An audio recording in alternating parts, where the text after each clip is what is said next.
Like I said, I think the one area that is now receiving attention is the issue of load reduction.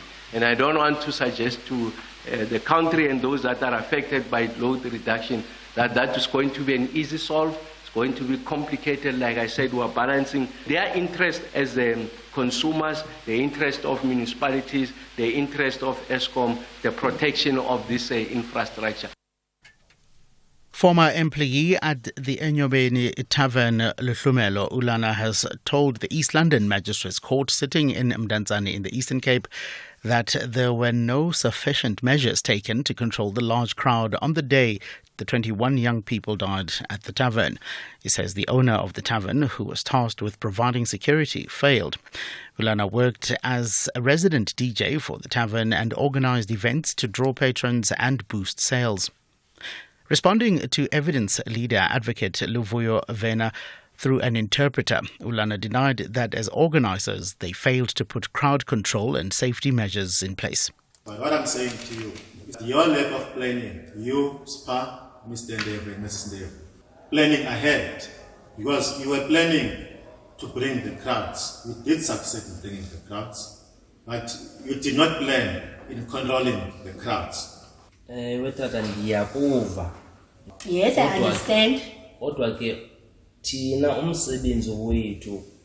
our duty is to raise the sales of the establishment. And finally, the leader of a Kenyan cult is on trial for manslaughter over the deaths of more than 400 of his followers. Paul Mackenzie and dozens of other suspects are also facing charges of terrorism, murder, kidnapping and child torture linked to the discovery of mass graves in a forest. They've denied the charges. The BBC's Will Ross has the details. Paul Nthengi Mackenzie was brought to a magistrates' court in Mombasa along with around 90 men and women who are also on trial for manslaughter. The self-proclaimed pastor is alleged to have incited his followers and their children to starve to death. Former members of the cult have described how they were given instructions to begin fasting so that they could get to heaven. The prosecutor says 400 witnesses have been prepared. Some will present their testimonies in private this week. The horror of what took place in Shakahola Forest led many Kenyans to question why the police failed to intervene when there were clear warnings about the behaviour of the cult leader.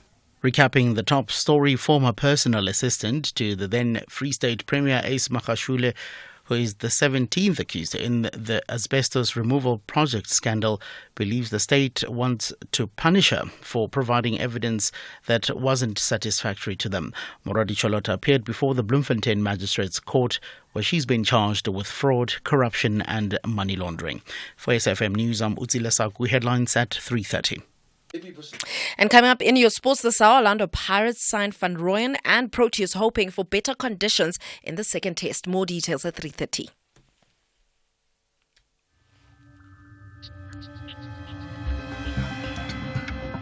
The National Pulse with Ashraf Garda on SAFM. You're listening to the National Pulse. Weekdays, 3 to 6 p.m. Catch the Tastemaster Junior this Tuesday evening at 7 on SABC2. Contestants are taken on a flavor journey and must work in teams to bake a colorful, multi-layered cake inspired by the smooth vibes of a tropical island. Featuring special guest judges Mimi and Holly from Baking with the Rays. That's the Tastemaster Junior, Tuesdays at 7, repeat Wednesdays at 1 and Sundays at 4 p.m. Only on SABC2.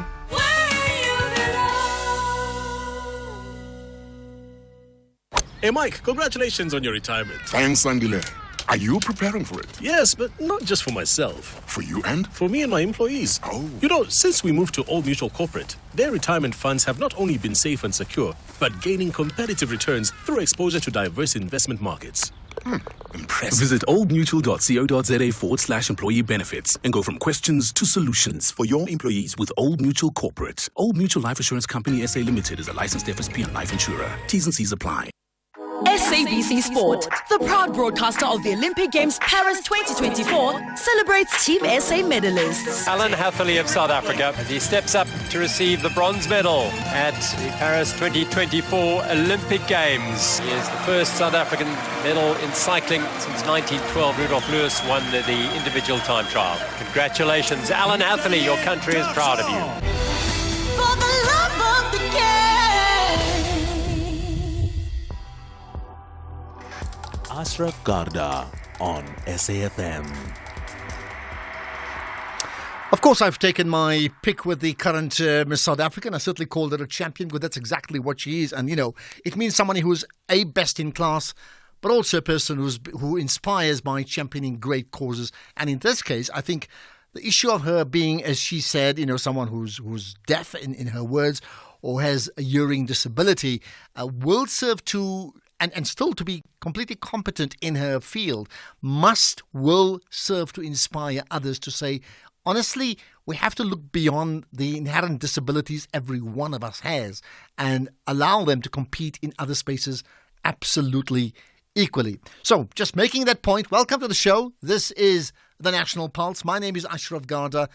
Glad that you're going to stick around with us for the next 3 hours and every reason for you to be a part of it. And as always, if we say that this show covers the issues, the big issues that moves the national pulse, then you have this responsibility of driving that national pulse. So what is it you want to get off your chest? What do you think are the big issues that moves the pulse today of the nation? WhatsApp 0614 104 107. You can call in 086 000 2032. 086 000 2032. Listen, here's a big question to ask you right away. It's very topical in the light of the Olympic Games ending last night, okay? So simply give me a yes-no answer, and you can WhatsApp it right away in text form, but you can also post it on our social media post. We'll get Fusani, my digital producer, to post it on SFM Radio right away. Should South Africa host the Olympic Games? Should South Africa host the Olympic Games? Yes or no? You can add an answer as to why you think what you think. But what we're looking for is a simple yes, they should, no, they shouldn't, or no, we shouldn't. I want to know what you think about that. I'm tempted to say yes, it costs a lot. And then you see what's happened in Paris and you say, goodness, man, can you just imagine if we hosted the Olympic Games? First things first, we'll look at the impact of the Miss South Africa victory in terms of the impact it has on people with hearing disabilities. Right after this.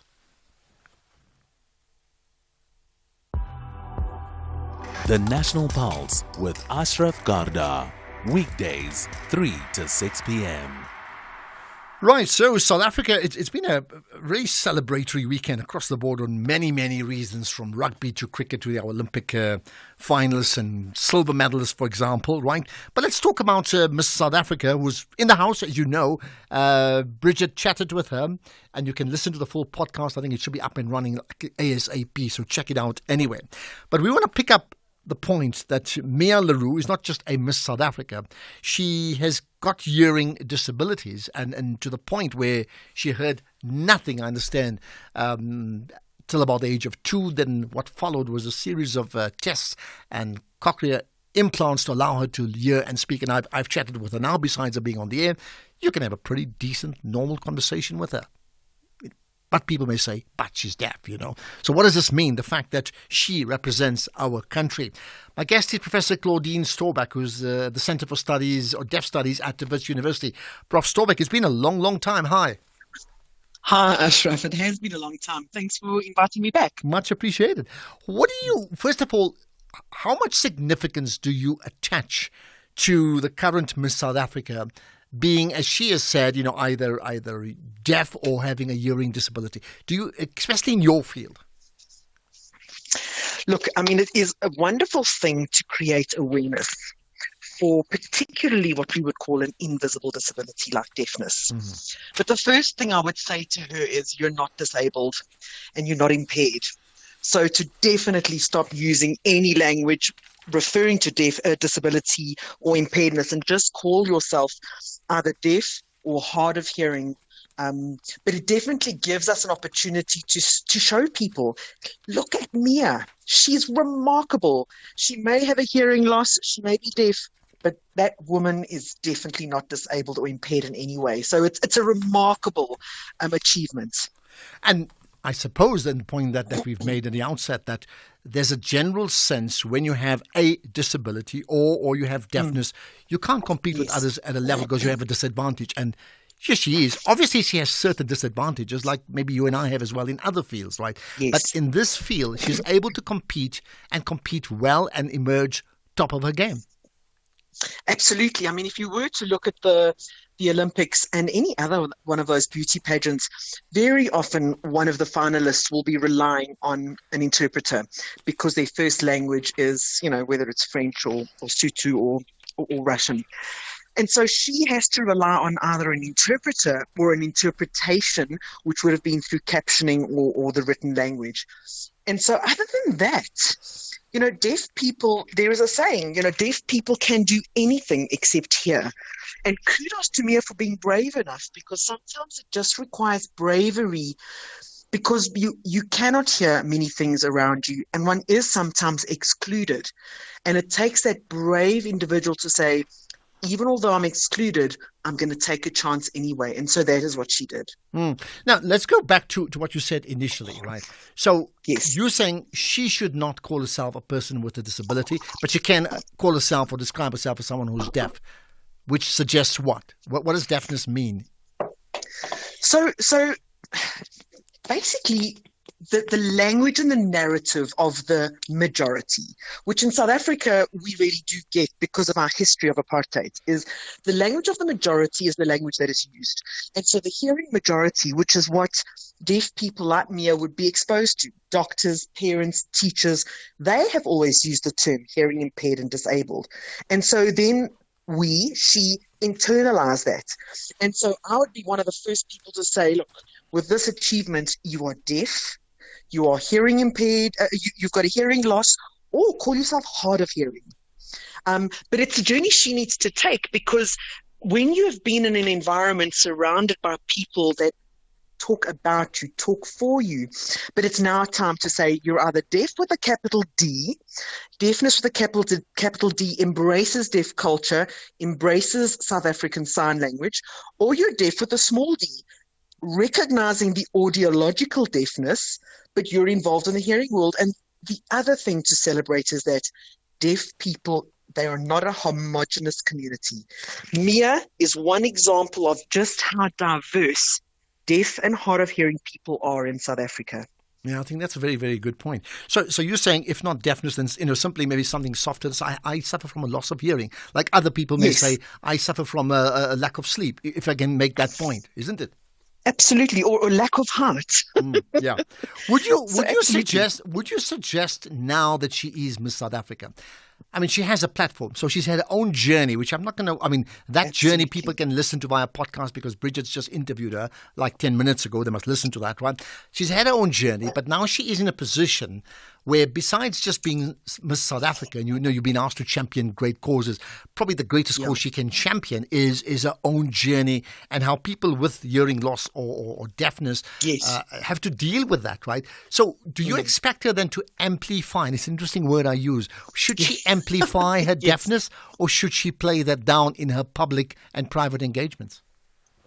And that is one of the burdens of the success of the heroes, of the people that go out in front. Do you carry the burden of your community as you celebrate your success? Or do you say to yourself, I am successful and I just happen to be deaf. I just happen to be black. I just happen to be a woman. And so on the one side, I would challenge her to definitely do that. I do know that during her time where she was involved in the Miss Deaf South Africa, she did start learning some sign language.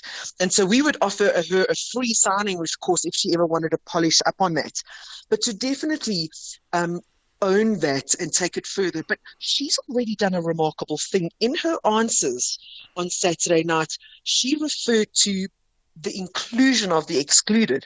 So she was already starting to use her platform in a remarkable way. And I would probably just encourage her to sometimes make sure she also uses that platform for the deaf because it's invisible. You just don't see deafness, and then we don't realize the impact that it can have on so many aspects of a child's life. Yeah, I think that point is valid, that it's invisible, so it's not obvious to most of us. So we often don't know, and therefore, people are intolerant when they're engaging with a person who's got a hearing loss and expecting them to answer in the same way, with the same snappiness that they would do, but that person would interpret that differently. So that is a big challenge. Would you therefore say that, not just in South Africa, I mean, she's going to compete in global pageants as well, that again, well, it's pretty obvious she would have to take that to the global stage too, right? Absolutely. And you know what? This is a place and a way that South Africa is once again leading. We're saying this rainbow nation of ours, which has always been race and a bit of gender. She's now getting onto this international stage and saying, you know what, inclusion also includes people that are different. If they've got disabilities, if they've got any type of skill or lack or barrier that they're unable to achieve, they are different, and therefore South Africa's including this into the Rainbow Nation. And so absolutely, but at the same time, we don't want to take away from her achievement as an individual woman. Absolutely. Who just happens to be deaf. Now, I heard some of interviews, via social media or just after she won, but also she was in studio just now. Now, clearly, she herself has said so. She sounds different. She's got this cochlear implant that allows her that. So she's got a certain sharpness of voice that others don't have, right? It can also be jarring to those that don't know that, right? That's the thing. Yes. But in doing that, and this is the point for South Africa, because there were judges who had to judge her and then effectively choose an ambassador for the brand and for the country, right?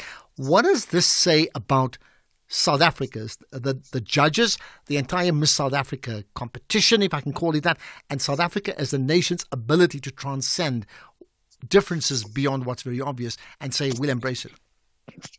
Absolutely. And for them to be embracing the real differences, meaningful differences. So in the past, racism was a significant thing that had to be addressed urgently. And then we kind of, oh my word, we've got to do gender.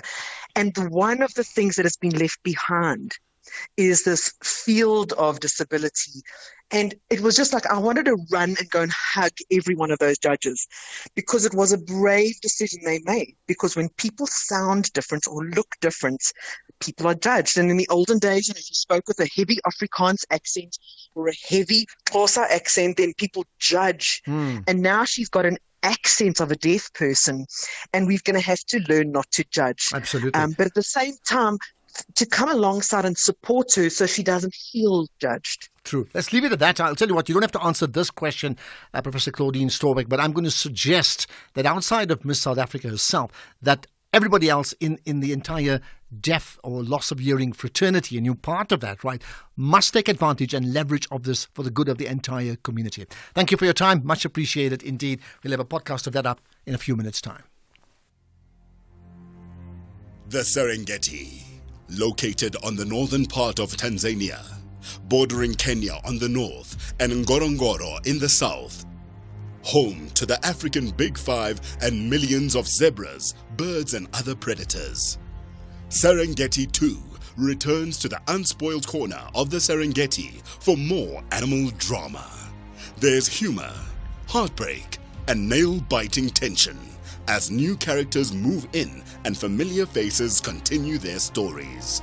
Channel your inner adventurer with Serengeti 2, Sundays at 6 p.m. only on S3. Open up. So why should I use We Buy Cars if I want to sell my vehicle? Because We Buy Cars buys cars. But will I get the right price? Of course. We Buy Cars buys thousands of vehicles and knows exactly what every vehicle is worth. Their buyers deliver exceptional service and pay you immediately. And how do I know what they'll pay for my vehicle? It's easy. Visit webuycars.co.za or use the We Buy Cars app. Follow the simple steps and voila, you'll know your car's value in no time. We Buy Cars. Quick, easy, the best. 20 outfits of the Premier League are back on the battlefield for another spectacular season, with ambitions to play the world's most competitive and compelling football. Rodri! City 3! West Ham 1! This is the massive fight for the ultimate glory. Isolo, is he going to try and beat him? From inside his own arm! Oh, Moises Caicedo! I can't believe it! What a way to score your first Chelsea goal! Experience the 2024-2025 Premier League season on Saturdays at 3 p.m. Live on SABC3 and at your fingertips on SABC Plus. Also available on sabcsport.com. # we love it here. Proudly brought to you by SABC Sport. For the love of the game.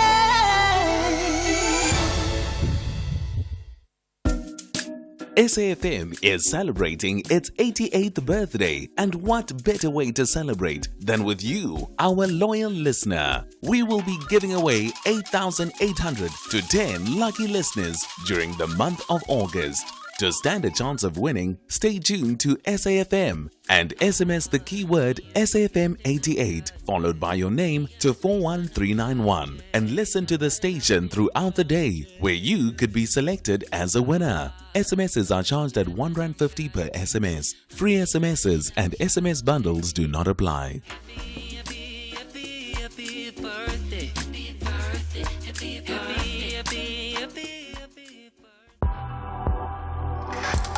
The National Pulse with Ashraf Garda. Well, that is a really important interview that we had with Prof. Claudine Storbacker regarding people who are deaf or have hearing loss. What do you make of it? What are your thoughts around that? What would you like to add in terms of that conversation? 0614 104 107 if you wish to send us a voice note, or to call in 086 000 2032. As always, you know, you basically set the agenda in terms of driving the issues that matter. Well, what about this year now as part of our Global Watch feature? A recent World Bank development report suggests that 105 countries, in fact more than 105, including our country, South Africa, faces serious challenges that could impede their ambitions to become high-income countries in the next few decades. So what can a country like South Africa do to turn things around? Let's find out more from Dr. Iraj Abedian, who is the Chief Economist at the Pan-African Investment and Research Services. Dr. Abedian, Iraj, it's been a long, long time. Good chatting to you. Absolutely. I was saying that we're wonderful to connect again, and thank you very much for inviting me. Much appreciated. So first of all, let's understand this. 105 countries would struggle, in fact, to be able to become high-income countries. Does that relate to the entire country or individuals when we talk about income growth? I think it's about the entire country. So the so-called per capita income is the most important indicator, not the only indicator. So when economy gets into a position where its growth rate on a sustainable basis, not just 1 year or 2 years, falls below its population growth, then it begins to per capita decline. Or if it doesn't fall below, it stays at the same level, so it begins to stagnate. And then other factors kick in. As soon as you stagnate, then disparities of income begins to emerge. Inequalities got its own problems, and human resource development suffers, etc., etc. All of which means the economy gets into a stagnation of its ability to lift itself up to the next level. So, in the South African scenario, what are the impediments that prevent South Africa from becoming, moving from a low income growth or low growth country to a high growth country? Ashraf, we all know that, and I'm sure you know very, very well, that from, let's say, 1996 to 2007, 2008, 2009, our economy grew dramatically from a 0.5% growth that apartheid left behind to 5.5%. And in 2009, just before the World Cup, Soccer World Cup, we were growing at about 4.5%, which was more than double our population growth. And despite the disparities of income, we had per capita income rising in rand and in dollar terms. Then came the disasters of 2009 and thereafter. Poor governance, plundering of resources, destruction of SOEs, and all of that which is documented and we all know in the Zondo Commission reports. So what happened? The growth came from 4.5% to the current level as we speak. It's between 0.5% and, if you're lucky, 1%. And quite frankly, it's a very disastrous situation because our population is growing at 2%. So we cannot afford to come below 2%, and yet we're stuck at 0.5% because We know we have had an energy problem. We had our urban infrastructure, our governance is of the cities, which is where our people live. The quality of life suffers. Ports are not functioning, etc., etc. So all of that means since 2009, our per capita income has been declining. And therefore, we are still a sort of middle income country, but we have to reverse it if we want to go and have a chance of becoming a higher income, middle income. How do we reverse it? What needs to happen, Three, four things that we have to do. First and foremost, we have to create a capacity, competent capacity, not numbers, capability and competency, expertise within our government, be it police services, be it health department, be it Department of Education, etc., etc. Unless the capacity of the government is materially, not marginally, materially improved and populated with competent people with experience, they are not going to spend the budget of health, the budget of education, the budget of roads, water, etc., etc., to deliver quality services. Importantly, we need to get rid of two very important impediments, Ashraf. One, we are a grey-listed country, which means there are massive problems in terms of not just corruption, but illicit financial flows. There is no control of financials, and we've seen the evidences of it. We have 2 training camps for Libyans and for others that the police didn't even know. Now that's bad news. If the police doesn't know that there is training, then imagine how many people are moving bags around, bags of cash and other stuff. So here's the last thing. Here's the last thing before I let you go. Right? Understand you spoke about. I mean, this is effectively growth of the nation. But is it possible that individual growth? I'm thinking about an Elon Musk, for example, that his individual growth propels the national growth of the country that he resides in. So is it possible that can happen as well? We need to have not just one Elon Musk unit, a couple of hundred culture of entrepreneurship, entrepreneurs who are allowed to invent, innovate, and they've got the support and celebration of the nation to create wealth, not just for themselves, but for the country. Yes, it is possible, but we need at large scale where we are at. Okay, maybe that's why we need to have a conversation weekly about, strategic business thinking to develop just that. Appreciate your time, Dr. Iraj Abedian, the Chief Economist at the Pan-African Investment and Research Services. How fascinating is that? What's the challenge? How do we become a high growth country from a low growth country? Think about that. It's like winning the Olympic Games, isn't it, of business? Let's get the news headlines now. Here's Utsile Saku.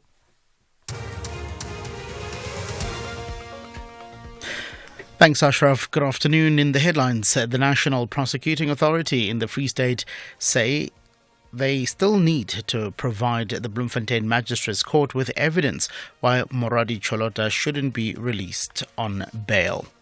Community members at Caledon in the Overberg district of the Western Cape say they are in shock and fear for their children following the discovery of the body of a grade 10 learner in a storeroom at a local school. The learner was reported missing by her mother last week when she did not arrive home with her scheduled lift after school. And increasing numbers of Russians are being moved from their homes as Ukraine continues a week-long military offensive in the coastal region. Details at 4 o'clock. SAFM, guiding you through the rush hour traffic. Good afternoon. Starting off in Gauteng, the M2 westbound in Kraan has delays towards Main Reef Road, the N3 southbound in Alexandra as the crash near London Road. In Pretoria, community unrest reported at Easterdis with road closures and diversions possible. And Solomon Mhlangu Drive westbound has a crash reported at Garsfontein Road. In KZN, the M4 has roadworks with traffic restrictions at Tongaat Beach, so you asked to expect delays. The M7 has roadworks with traffic restrictions towards the Bel Air Road, Wakesley Road Junction, and the N3 in Van Reenens Pass has roadworks with traffic restrictions between Pyramid Hotel and Van Reenen Village. In Cape Town, the M3 is queuing at Rhodes Drive, the N7 checks Hartwell Drive southbound, slow moving at Voortrekker Road, Strandfontein Road northbound in Ottery is queuing at Govan Becky Road, and Main Road northbound queuing through Muizenberg. With your traffic update, I'm Irma G. This is SAFM Sports with Doming Kapele. Jimmy, what are we going to talk about? Well, we're going to talk about football because the season is going to start. And we start things off with football this afternoon, where Orlando Pirates have announced the signing of Stellenbosch FC defender Diano van Rooyen on a 3-year deal with a 2-year renewal option. The former Stellies captain will compete for a place with Bandile Shandu and Thabiso Munyani in the starting lineup. The Buccaneers will start their 2024-25 season in the CAF Champions League away in Madagascar to face national champions Disciples. Meanwhile, former Pirates defender Mark van Heerden has officially retired from professional football. Van Heerden had a lengthy career that spanned decades in the PSL, playing for teams such as Amazulu Chipa United, Pretoria University, Stellenbosch, Orlando Pirates and Cape Town City. He also represented the South African national team 5 times during his illustrious career. Then Wydad Athletic Club have confirmed interest in Percy Tau from Al Ahly. Tau looks set to leave the African champions after 3 seasons at the club, where he's won 10 trophies with the Red Devils. It's a developing story and we'll definitely keep you up to date with that one. Then in cricket, Proteas coach Shukri Conrad says that he hopes for better weather conditions in the second test against West Indies. The first test finished as a draw after South Africa finished 5 wickets short of a win. The result sees the Proteas remain 7th in the World Test Championship standings with a 26.67 win-loss percentage, while the West Indies stay in 9th. Yeah, we take a lot of confidence going to Guyana. Obviously, the conditions will be a lot different, we think. Again, we can only go on what we see in front of us and what we potentially think the conditions will be like. We expect Guyana to be different than here. This was a really placid, benign wicket, and we pretty much played all the cricket in this test match. Not taking nothing away from how well Athenaeus played in the second innings. But we take a lot of confidence. All our batters are in form, having gotten starts and that sort of thing. But we're still looking for that, obviously, that big innings that can propel us to 450 plus, and then we can really put the West Indies under pressure like that. Well, staying with cricket, Bangladesh have named 5 pacers in their squad for the upcoming 2-test series in Pakistan, though Tashkent Ahmed will only be available for the second match of the tour. Ahmed focused on white ball cricket ahead of this year's T20 World Cup while also dealing with a shoulder injury, and he will play for Bangladesh A, who are also touring in Pakistan, before returning for the first team. In rugby, Lok Salman Murat expects another clinical display from the Springboks in Perth on Saturday after a special effort against the Wallabies at Suncorp Stadium. The Boks put Australia to the sword with a 33-7 victory in the Rugby Championship in Brisbane on Saturday. Rassie Rasmus's Chargers were scheduled to travel to Perth yesterday before beginning their on-field preparations for the test at Optus Stadium. Then anything's off with tennis. Defending champion Jessica Pegula advanced to the WTA Toronto Masters final by defeating Diana Schneider 6-4 and 6-3, giving her a chance to be at the event's first back-to-back winner since 2000. Pegula faces Amanda in the All-American final, and she's trying for the first Canadian repeat since Martina in 1999-2000, and is 2-0 against Amanda, most recently winning in April at Charleston. With that said, it's a wrap from my side. I'll have more in the next hour. Oscar and Emmy winner Kevin Costner is John Dutton, a 6th-generation homesteader and devoted father. John controls the largest contiguous ranch in the United States, operating in a corrupt world where politicians are compromised by influential oil and lumber corporations and where land grabs make developers billions. Shifting alliances, unsolved murders, open wounds, and hard-earned respect puts Dutton's property in constant conflict with those it borders, an expanding town, an Indian reservation, and America's first national park. Channel your inner drama with Yellowstone, Saturdays at 9:30 p.m. only on S3. Open up.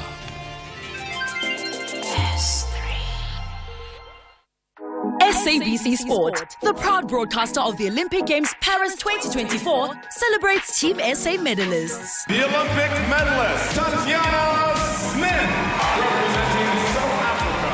Tears of joy will certainly flow for Tatiana Smith. Smith silver.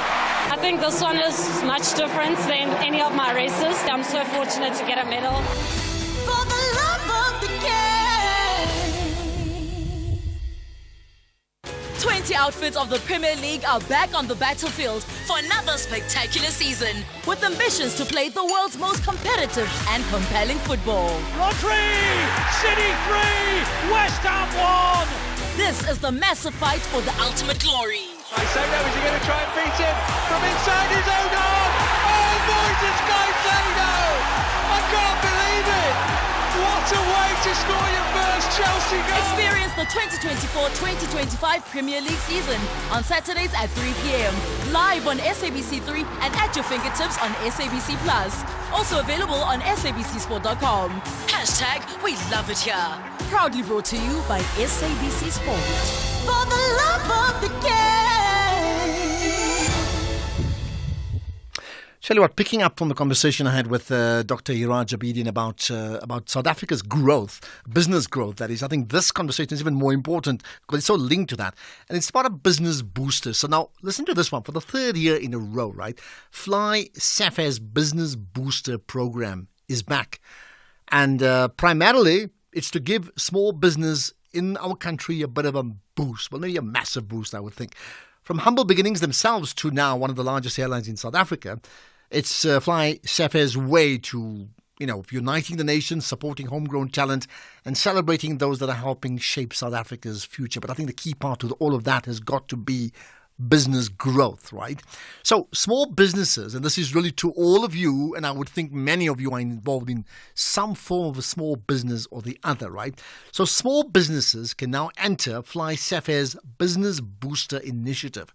And if you do that, you stand to win 10 free return domestic business class flights and exposure. So you got that, the 10 free business domestic class flights, and then 10 exposure, which is publicity, across Fly Safair's social media channels. Now, those channels have an excess of 600,000 followers. You got that, 600,000 followers. So it's far bigger than just getting an airline ticket as far as I'm concerned. And that's more than that. There's also advertising in their in-flight magazine, as well as a profile on the Fly Safair website. So I think it's a phenomenal gift to you as one of those businesses. There'll be 6 winners drawn across various industry sectors. Note that. And small businesses can enter, and this is the website, www.flysafair.coza. You got that. flysafair.coza. And then offer a motivation as to how their business, in this case your business, can benefit from Fly Safair's Business Booster. So can you do that? Get to the website, tell Fly Safair how your business will benefit with that Business Booster, and then share your own unique, special story, your business story, how you started, your challenges, your successes. I wish I could try and enter this one, but I think I can't, you can, okay? And this is important as you get to the website, flysafair.coza. Entries close, it's imminent, 15th of August in, 3 days' time. X at SFM Radio and at Ashraf Garda. Right, there are some, in fact, we're going to just pick out some WhatsApps that we've got on some of the issues, including the Miss South Africa. Let's check that out. Good afternoon, Ashraf. Ashraf, I would like to congratulate the Miss South Africa. However, Ashraf, I would like to raise some concerns because of the discriminatory and divisive manner of this event, because the organizers, they have set up the rules which are not inclusive and diverse. And yet we boast that South Africa is a diverse country. No, it's not, Ashraf. If it was diverse, then they should be acting, like what the Americans do and the British. We've got America's Got Talent, Britain's Got Talent. We have had South Africans who participate in those events, and the people there, they don't say, no, you're not American, you're not British, because the rules are flexible, you see. If it was well organized, then it would be a big event, like the Comrades Marathon, you see. It impresses everybody. And yet this event here is now a domestic pageant, just a local thing of which is supposed to be actually big, Ashraf. It's Kenneth here. Well, Kenneth, thanks for that. I think you're your point, but you're also small on, or you're short in terms of actual issues that you are raising. There's lots of broad conversation, and you're not suggesting this, except in your last part where you say, this event is like domestic when it should be bigger. But the truth is that Miss South Africa is a domestic event. Can I just say that? A Miss South Africa is a domestic event, as it should be. An Olympic Games is an event for the whole world, as it should be. Here's another one on the Olympic Games. Good afternoon, Ashraf. Nanlabana. Yes, I believe it can be a great thing if South Africa can host Olympic Games. And it can be the first time in African soil. Remember, we managed to host a very successful World Cup in 2010. Then yes, it can be a great thing. Well, Ken, that's my question I asked you. Do you think South Africa should make the bid to pitch to host an Olympic Games? We failed, I think, in 2000, tried to win it. I think we went to, did it go to Greece or Australia, right? Can we win? Should we make a bid to host an Olympic Games? Yes, no, you can vote via WhatsApp right away, 0614 104 107, and tell me why. You can also vote on the SAFM Twitter feed as well as my feed. Let's see what comes up. Now, in the meantime, feel like you're paying too much for your car insurance? Be like 43-year-old Anissa, who pays only 1,289 Rand per month to insure her silver 2019 Toyota Hilux Raider executive or e-cab with OutSurance. Get a quote from OutSurance today. SMS OUT to 30754. That's OUT to 30754 now. And remember how Anissa benefited from this. Licensed insurer and FSP, T's and C's online. You're listening to the National Pulse on SAFM. Okay, in the midst of some celebration, and by the way, I'll chat to Sonabile and Demasi as well later on about 10 to 6. Don't miss that, right? The Tshwane Metro Police have revealed that 14 people have been arrested for public violence during a community protest in Eersterus, that's east of Pretoria. Well, what actually happened? Why were they protesting? What are the implications? Let's find out more with Isaac Mahamba, the Tshwane Metro Police spokesperson. Isaac, appreciate your time. You're live on the National Pulse. Good afternoon, Ashraf, and good afternoon to you listeners as well. Okay, firstly, is the protest, are they continuing even now? Yes, as I'm talking to you now, the protesters are still there, but it's a bit calmer now compared to the situation in the morning. Hence, we as the Metropolis Department, we are going to make sure that we remain on site until we are satisfied that everything's back to normal. We won't make sure we are not going to withdraw our members as yet. We are going to first stabilize the area. Then, if we feel that it's safe to withdraw, then we'll withdraw. But as I indicated earlier on, yes, the situation is still tense, but our members are on the ground just to monitor the situation. Okay, so you believe it's not safe to withdraw. What is causing this tenseness? What happened last night, we received information that, this morning, the residents of Eersterus in the eastern part of Pretoria, they mark back on protest. Yes, indeed, we operationalized that information that we received. And around about 4 a.m., they started to gather. And what we did not appreciate is that, they had to throw stones to the passerbys. Like, for instance, the motorists and the other people that were supposed to go to work, they were blocked. The school kids that were supposed to go to school, they were prevented doing so.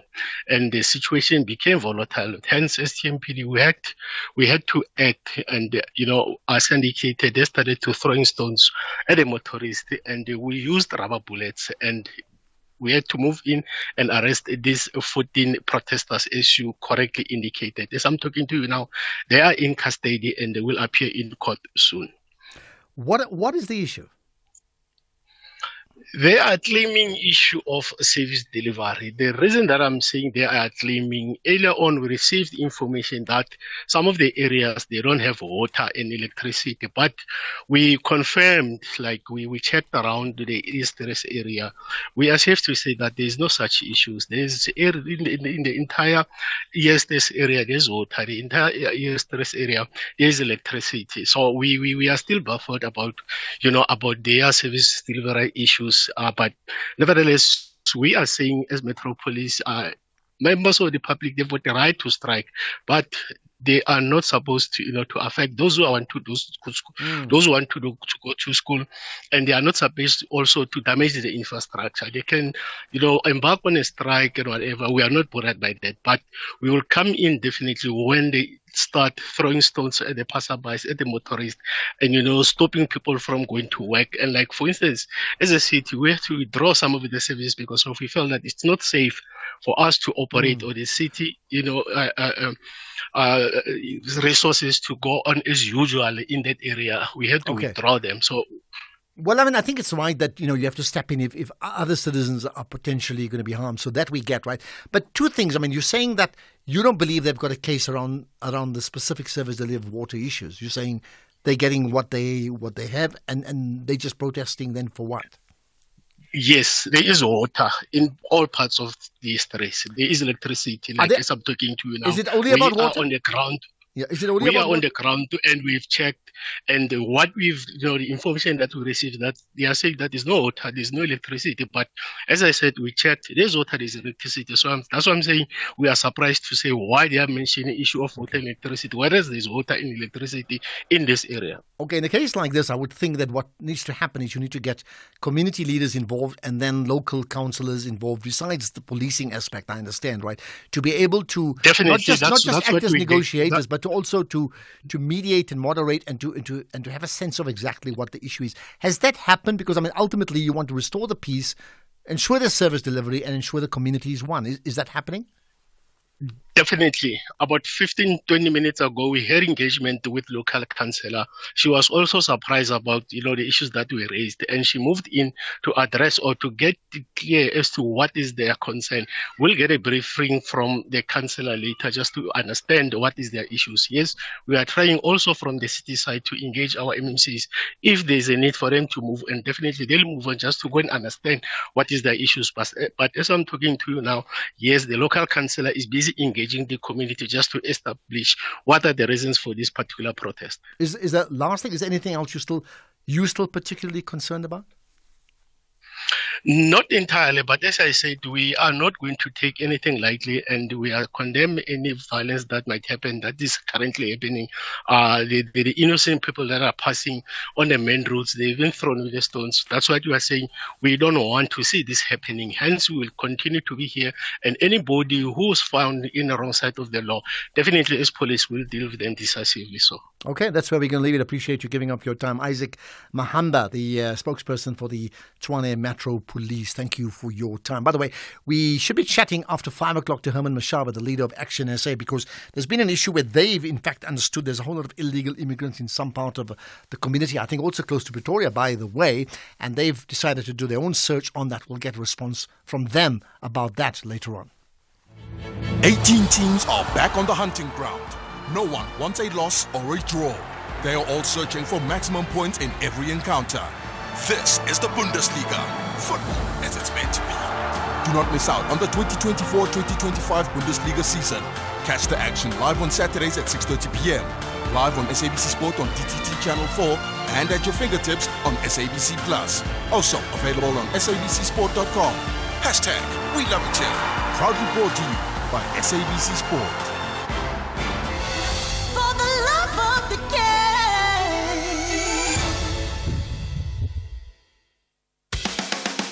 Paying your TV license means that you can tune in to the Expresso Morning Show from 6 to 9 a.m. Mondays to Fridays right here on S3. Enjoy our entertainment, recipes, and important current affairs and updates. All of this for less than 74 cents a day or 265 Rand for an entire year.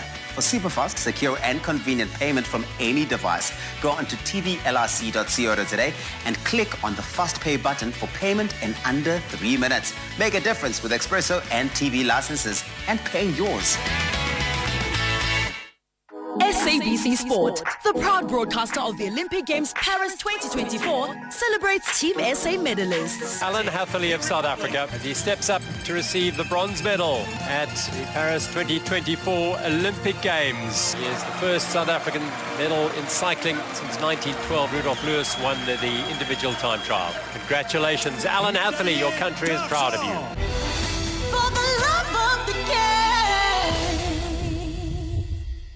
SAFM 104 to 107 nationwide. Right, by the way, I'll pick out further comments, and I want you to post, because we've been having this vote line on our X or Twitter feed, mine as well as SFM Radio. Should South Africa bid to host the Olympic Games? Yes or no? You can also WhatsApp us 0614 104 107 and give reasons as well if you like. But you first must give a yes/no answer so we understand exactly where you're going. Let's talk about another very, very topical issue, and that's the issue of the former personal assistant of the former Free State Premier Ace Magashule. Now, you do know it's been documented all throughout the weekend, right? She's back in South Africa, back in the Bloemfontein Magistrates Court, well, today, and she'll be back there tomorrow as well. We're referring specifically to Marwadi Cholota. She made a first court appearance this morning, and the matter now has been postponed. This after she was extradited from the USA on Thursday of last week, facing charges of fraud, corruption, and money laundering together with Magashule. The other charges linked to the charges are linked to the asbestos roof removal tender scandal. So let's find out more about that with the SABC News reporter who's covering the story, Apu Malele Indalani. Thank you for your time, and you're live with the National Pulse.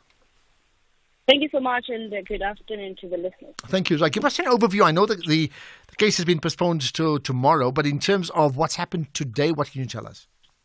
Well, what transpired in court today, we saw the legal representative of Marwadi Cholota, who is a Leisa Makapela advocate, reading the affidavit as to why Marwadi Cholota should be released on bail, and also citing many issues dating back to the United States. You must remember that she got arrested in April and was detained since, so they're counting that already. She spent 4 months in custody and has been cooperative, and it wouldn't be in the interest of justice, and also it will be violating her rights if she remains in custody, whereas all other accused involved in this matter have been released on bail. That's where they also confirmed that in terms of her address now in South Africa, they have verified one of the addresses here in Bloemfontein, where if she were to be released on bail, she can be available from. And also saying that the state has a weak case against her. She's the person that voluntarily went to the Zondo Commission, where she also was, of course, cross-examined there. And they're saying that this is just a way of undermining or putting her name in the mud. And now she had to be forced to be extradited, rather, to South Africa to answer this matter, citing that she's also not having any pending matters whatsoever, and doesn't understand why would the state be difficult in terms of her bail application, because we also heard from the NPA where they indicated that it's been over 2 years that they've been very patient in terms of extraditing or asking Marwadi Cholota to come to South Africa to answer in this case. We must remember this, that she once became a state witness to such an extent that the NPA was very confident that they have a strong case against the accused. But later on, we saw when a turn of events when the NPA was saying that this person is not cooperative, and the evidence that they've gathered so far, it also implicates the then PA of the then Premier Ace Magashule. So she will be, of course, be part of the 18 accused in the matter. And we do know that this will be, the trial will be in April next year. It's set for the 15th of April until June. Okay. But at this moment in time, it's very interesting as to what will transpire in court tomorrow, given that the state is strongly opposed the bail for Marwadi Cholota. All right. Now, interesting enough, the spokesperson for Ace Magashule was quoted in the Times Live saying that Cholota was treated like a terrorist, and then saying the NPA wants to push a narrative of her being a terrorist. She was treated as if she had run away from South Africa, which was not the case. When she came this side, she was under heavy police presence, guard and Interpol, as if she had done something wrong already. I can continue. I don't want to do that. Did that sort of thing come up in the conversations today, not just in court, but even on the outside?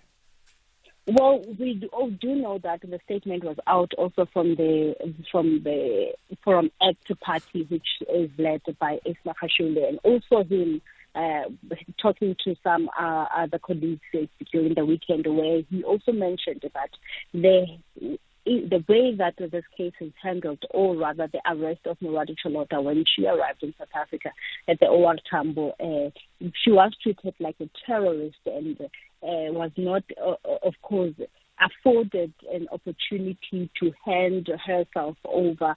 And with this authority, law enforcement, the way it was used at the OR Tambo. But on the other side, we heard from the spokesperson of the police, Atlanta Mata, saying that this is just a procedure, given that also the airport is a national key point, all that needed to be done. However, that is being treated as a sensitive matter. We didn't hear that in her affidavit, but she kept on saying that her rights have been violated for many times and feels vindicated with this issue and has been cooperative.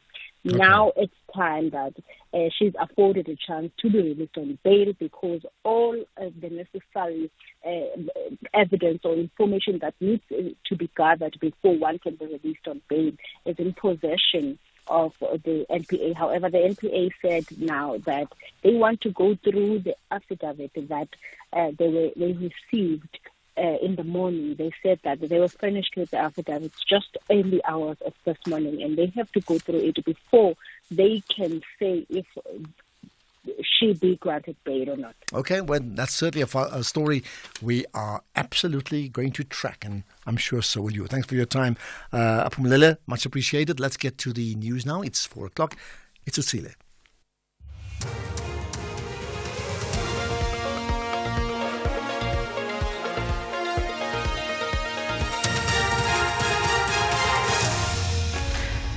Thanks, Ashraf. Top stories at 4 o'clock. The NPA against Cholota getting bail, and Russians evacuated in light of Ukraine offence. Good afternoon. The National Prosecuting Authority in the Free State says it still needs to provide the Bloemfontein Magistrates Court with evidence why Moradi Cholota shouldn't be released on bail. Cholota is a former personal assistant to the then Free State Premier Ace Magashule. Cholota, Magashule and others are accused in the asbestos roof removal project scandal.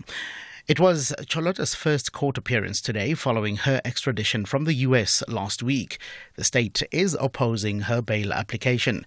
NPA spokesperson Mojalefa Senokozwane says, elaborates. As you remember that the accused did not voluntarily come into the country. She had to be collected through extradition processes. So as the National Prosecuting Authority, we are of the view that the accused cannot be released on bail. We are still to provide the court with the reasons why we believe she should not be released on bail.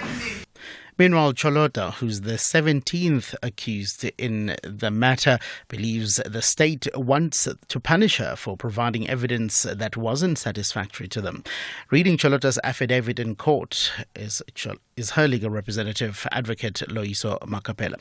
The investigators threatened to charge me with the same charges as my co-accused if I did not cooperate with them. There is no evidence to show that I never cooperated with the investigators. They felt that I had not provided them with the information that they were looking for and decided to charge me with fraud, corruption and money laundering. The charges against me do not arise out of any factual and objective evidence, but from a sense of wanting to punish me for not cooperating with investigators and the prosecutors in the matter. Retired cell phone data analyst Lambertus Steyn has stuck to his evidence that there was communication between Senzo Meyiwa's girlfriend, Kelly Khumalo, and one of the murder accused. Steyn has been recalled to the stand at the High Court in Pretoria after Vodacom Forensic Liaison Supervisor Pinky Vitalingham could not confirm the alleged communication between Khumalo and accused number 5 Fisokuhle Ntuli prior to the 2014 murder of the Bafana Bafana captain. Steyn insists Khumalo and Ntuli communicated on the 2nd of August and 15th of October 2014 prior to the murder.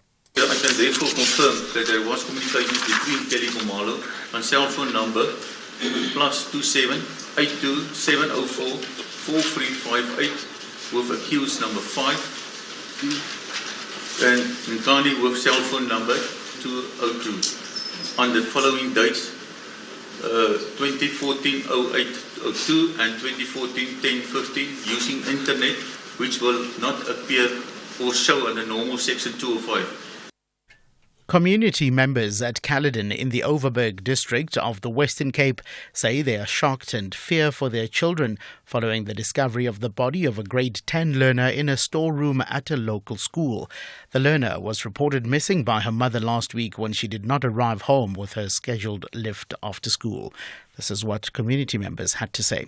My concern is currently the safety of our children. Is our children safe at school? And for me, it's like you go from your home where you are the safest, go to school where you're also supposed to be safe. So for me, safety is first priority now. Other people loves everybody. See, that's why I'm saying community was talking about that thing that happened here in Caledon. And finally, further afield, increasing numbers of Russians are being moved from their homes as Ukraine continues a week-long military offensive in the coast region. Its governor said evacuation orders have been extended to the Belovsky district, which has a population of 14,000. The BBC's James Waterhouse reports. It's shaken things up, and I think the hope is that forces are redeployed from other parts of the front line. At the moment, there are still Russian advances in eastern Ukraine. This is a high-stakes move, because if it doesn't come off, then it really could be catastrophic closer to home. But for now, President Zelensky has decided something needs to change while it is still summer, while these are favourable fighting conditions. And it really is a significant moment. Recapping the top story, the National Prosecuting Authority in the Free State says it still needs to provide the Bloemfontein Magistrates Court with evidence why Moradi Cholota shouldn't be released on bail. For SAFM News, I'm Utsile Saku. Headlines at 4:30. In your sports this hour, Wallabies lose 3 players ahead of the second Springbok test, and baby Proteas looking to unite ahead of the upcoming series against Malawi. More details at 4:30. SAFM, guiding you through the rush hour traffic. Good afternoon. Starting off in Gauteng, the N3 southbound in Alexandra has a crash near London Road. On the R24 eastbound in Kempton Park, a burst water main reported between Barbara Road and the R21 highway exit, 1 lane open to road users. And community unrest at Eerstedus reported in Pretoria, so there will be road closures and diversions possible. In KZN, the Umgeni Road westbound is slow moving through Springfield Park. Belle Road has roadworks with traffic restrictions near Chief Albert Lutuli Hospital, and the N3 is roadworks with major upgrade works between Spaghetti Junction and the M13 Paradise Valley interchange.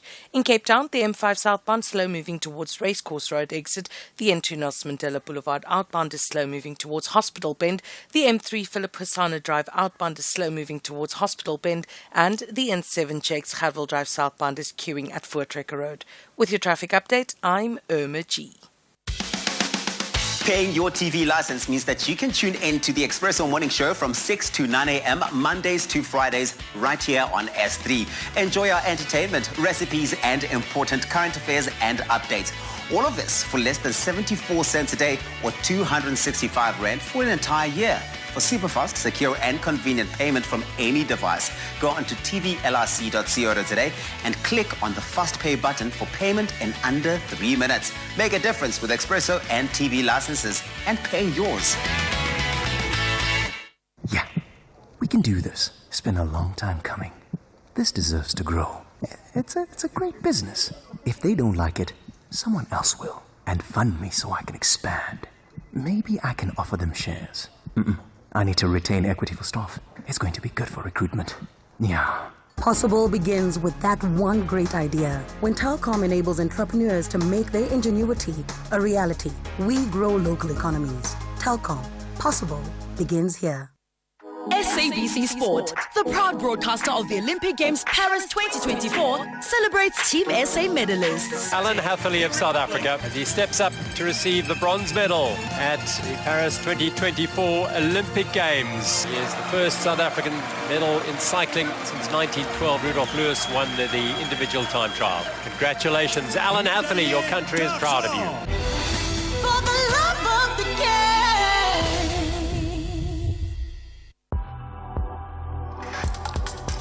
The National Pulse with Ashraf Garda on SAFM.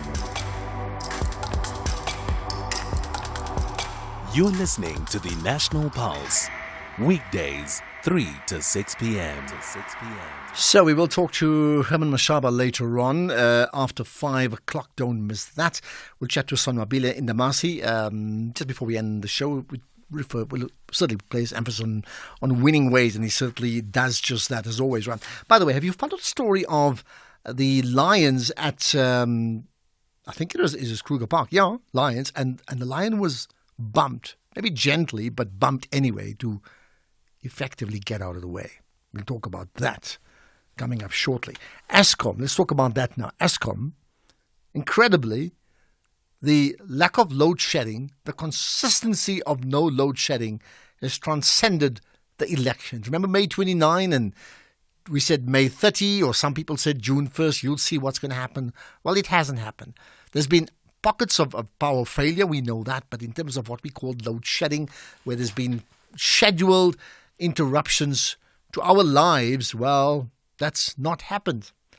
Let's understand where it is. The minister, electricity minister, in fact, spoke to the media earlier today. That's Kgosientsho Ramakgopa, and he made the point again that the improvement is there, but he's also made the point that the country is not completely safe from load shedding just yet. Let's try now once again. We've done it before to understand exactly what has happened. Like, has there been a switch on, switch off to load shedding that we were not able to do for like over a decade?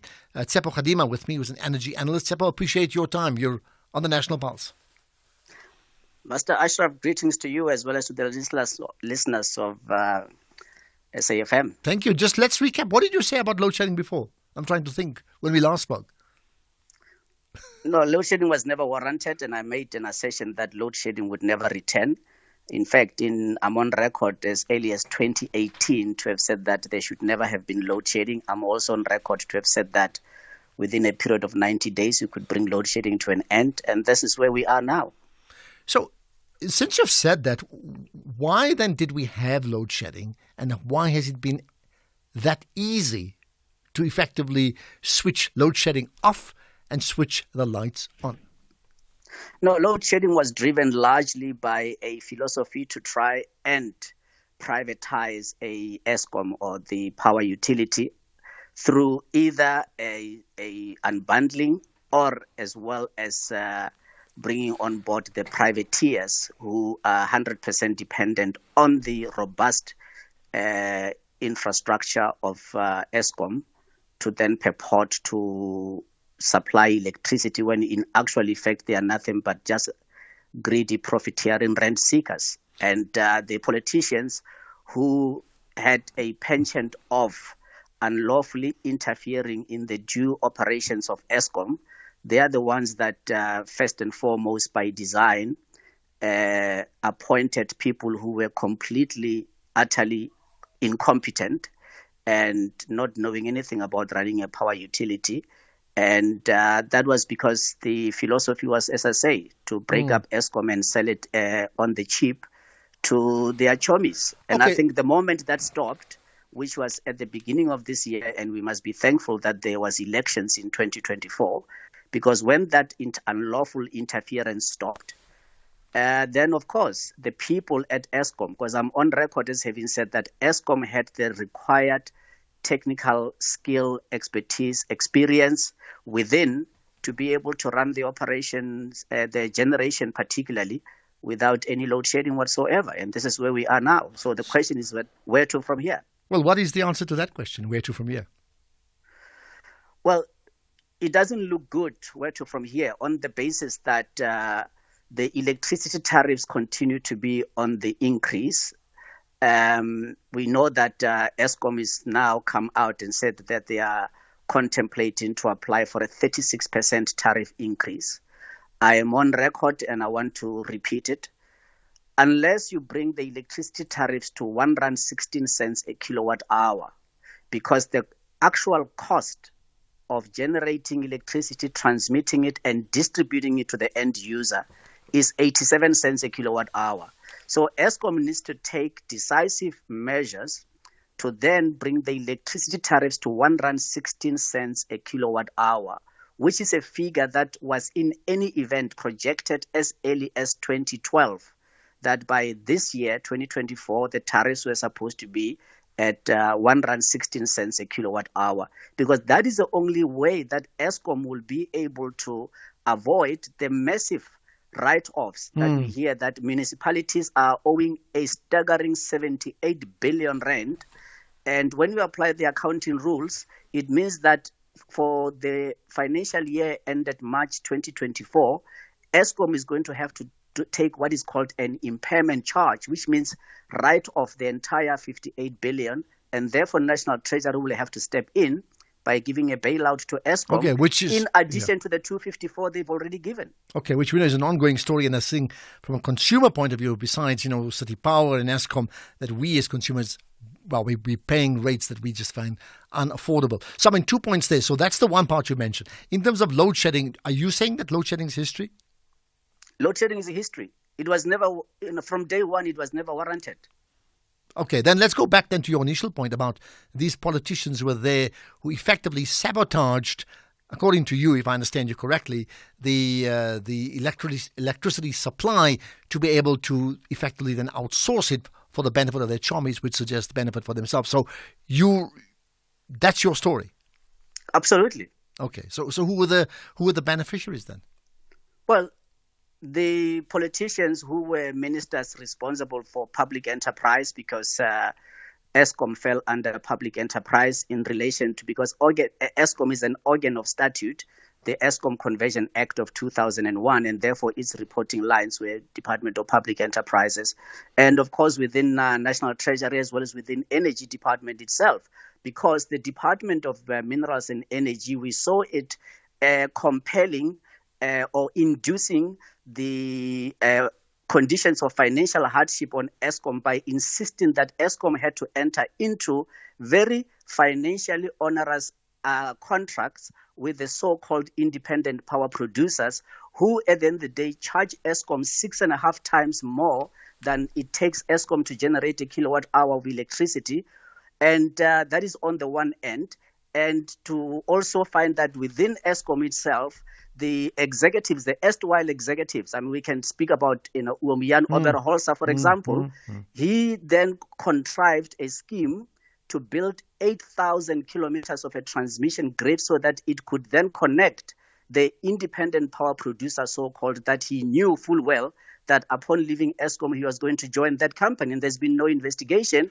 But what is worse is that even the current Minister of Electricity, instead of applying the brakes on the spending, he has actually encouraged Eskom to increase the plan to build 8,000 kilometers of transmission grid to 14,000 kilometers by a staggering capital expenditure of 400 billion rand, which Eskom doesn't have. So are you saying that the former minister, and the tariffs are going to be on the increase? So you're saying the former Minister of Public Enterprises is effectively guilty of what you're suggesting, a sabotage? Absolutely. Suggesting Oberholzer as well. But then are you suggesting the current minister is also what, guilty of the same thing, or neglect? What is it? No, I'm saying it's neglect. If you are saying that this country requires 14,000 kilometers of a transmission grid, when the grid we have right now actually is sufficient to be able to transmit 55 gigawatt or 55,000 megawatts of power, why on earth would you want to go and build at the staggering cost of 400 billion rand, 14,000 kilometers to connect what is in any case is an established scientific fact? Any intermittent energy source on the grid is useless. It is 100% redundant. So the question becomes, why on earth would you insist on that when you should know that it will amount to higher tariff increases in an era whereby Eskom customers are now living in droves. They are migrating, and hence we are seeing that now they can speak about excess capacity in terms of the energy availability factor as opposed to demand. Demand continues to be on the decline. Yeah, so we've created an alternative economy. I mean, we have done that, a parallel economy. Absolutely, yeah. Inadvertently so. And municipalities also have got zero business at all to be wholesaling electricity to the end user. So there should actually be in this country one seller of electricity or without a reseller, and that is Eskom, and they must do so at R1.16 a kilowatt hour. If this economy is to grow, if the conditions of customers defaulting, whether municipalities or customers themselves, and if the issue of electricity that is illegally connected, if that is to be a thing of the past, bring the tariffs to where they were meant to be when the projection was made in 12 years ago, and it was a correct projection. So this idea that you can increase the tariffs at will, and you've got a consumer who will pay notwithstanding, and the inability to cut back on the 80 billion rand a year in fruitless and wasteful expenditure that Eskom is incurring. And I'm challenging Eskom because this figure, I'm not making it likely. I'm making it based on their own audited financial statement. They are incurring 80 billion rand a year in fruitless and wasteful expenditure. Okay, and of course, the customers of Eskom will continue to default in the form of municipalities. Okay, let's see how they finally respond. Just the last thing to you then, in terms of the suggestions about who's undermining and who's sabotaged, right? I mean, how much of it is hearsay or how much of it is actual factual evidence? Because at some stage, one of them, they're either going to be charged or they're going to come on this station and say, we have right of reply here. I mean, how much of it is that? I'm happy for them to have a right of reply because I'm not maligning their name in any way. I'm making these assertions based on their own public pronouncements, on the decisions that they were taking, and on what is on record in terms of their own role. I mean, this is not maligning anybody. In fact, I'm astounded that they have never come forth to say, listen, we are sorry. Because, for example, I stated in 2018, load shedding is not warranted. You can bring it to an end and you've hired the wrong people. Of course, they insisted on keeping those people on their job. And lo and behold, had there been no elections where the ANC knew full well that it was going to lose the elections, we would have seen the continued unlawful interference. And now that continued unlawful interference comes by way of decisions, for example, to say, we now want to buy an additional 5,000 megawatts of intermittent power, which is 100% redundant, useless on the grid, and therefore increase the tariffs even further. So this government itself is not covered in glory by taking such decisions, build 400 kilometers of the grid, instead of actually assisting the SADC economy by being a player within the Southern Africa Power Pool grid, and let our neighbors also have got energy security because they don't have energy security. Therefore, the economies don't grow. And in this country, electricity is available but out of reach because of the cost. Okay, let's leave it at that. Tsepo Khadima, who's an energy analyst, saying lots of things. He has got his points. Well, what is your point? One thing's for sure, based upon what he said, that maybe then the election 2024 has served its purpose. 18 teams are back on the hunting ground. No one wants a loss or a draw. They are all searching for maximum points in every encounter. This is the Bundesliga. Football as it's meant to be. Do not miss out on the 2024-2025 Bundesliga season. Catch the action live on Saturdays at 6:30 p.m. Live on SABC Sport on DTT Channel 4 and at your fingertips on SABC Plus. Also available on sabcsport.com. # We Love It Here. Proudly brought to you by SABC Sport. For the love of the game.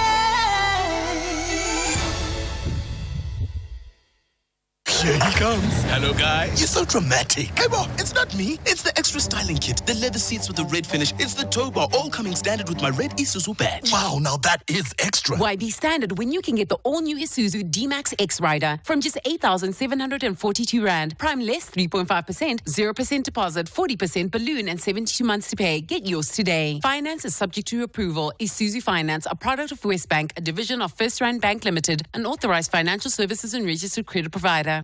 SABC Sport, the proud broadcaster of the Olympic Games Paris 2024, celebrates Team SA medalists. The Olympic medalist, Tatiana Smith, representing South Africa. Tears of joy will certainly flow for Tatiana Smith. Smith, silver. I think this one is much different than any of my races. I'm so fortunate to get a medal. For the love of the game.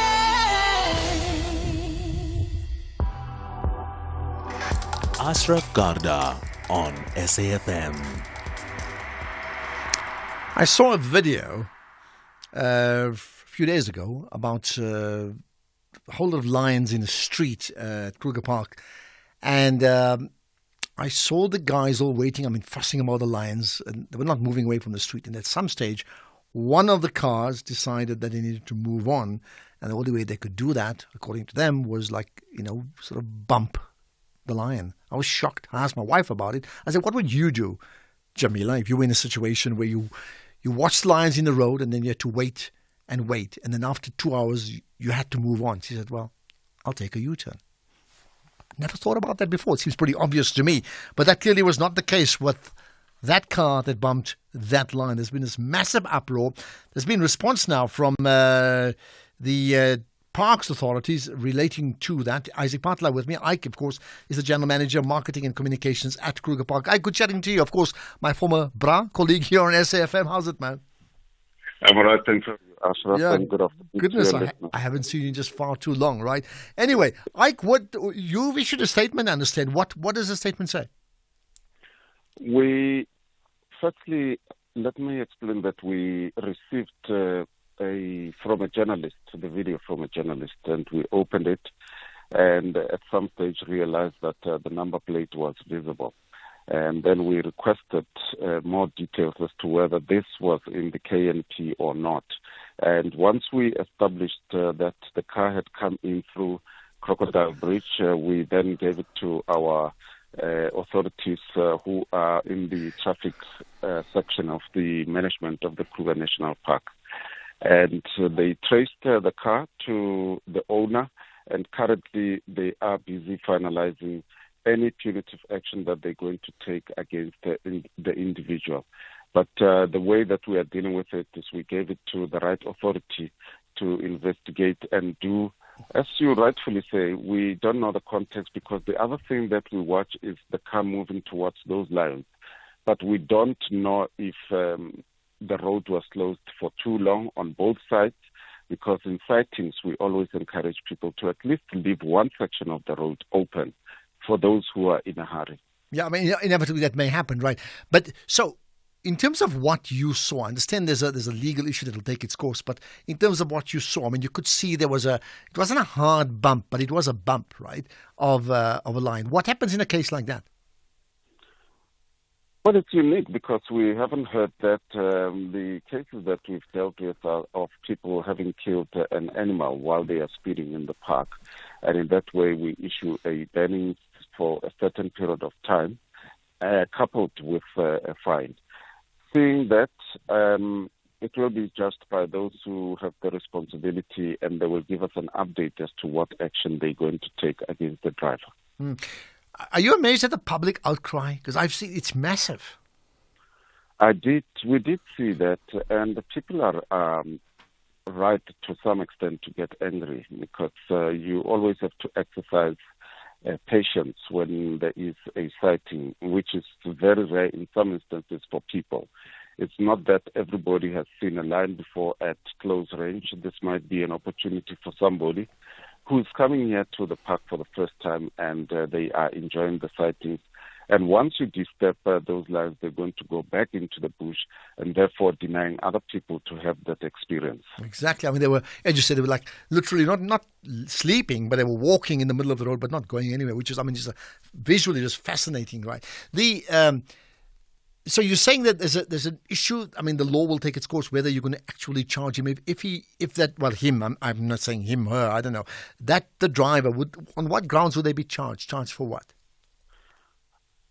There is a rule in the Kruger National Park where it manages speed limit, the unruly behavior of people climbing out of their cars in undesignated areas. So it's in that line that they will see what the offense might be fitted as and what appropriate action needs to be taken. Perhaps a good time to educate all of us. So when we are faced with any animals in the street for a prolonged period of time, and we want to move on, now what can we do, can't we do, should we do? We have a permit that we issue at the entrance, Ashraf, and there are rules and regulations in there. And one of the things that we encourage people is that let's not be selfish at a sighting. You can spend maybe 5-10 minutes at the sighting and then you move on so that other people can have the experience that you've had.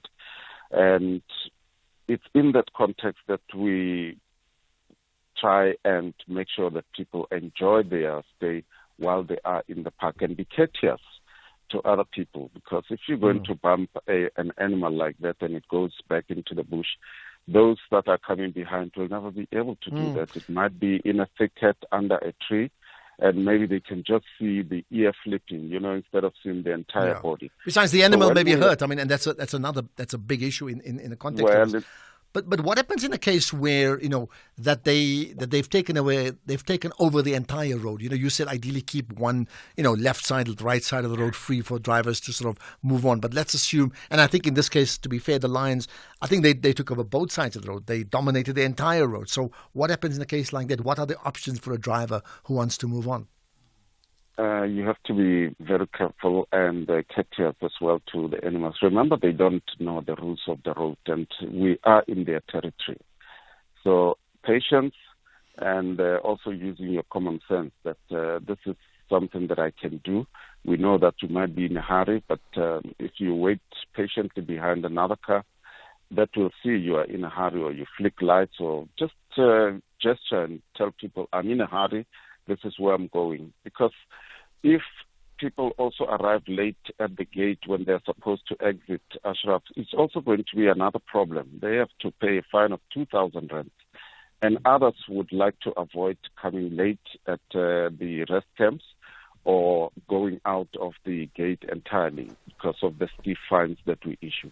Okay, let's leave it at that. So tell you what, perhaps maybe just tweet out some of the do's and don'ts so we all know it if we didn't get it before. I think it's an important issue. Ike, thanks for that. And as someone has suggested on Twitter, I think it was you know what?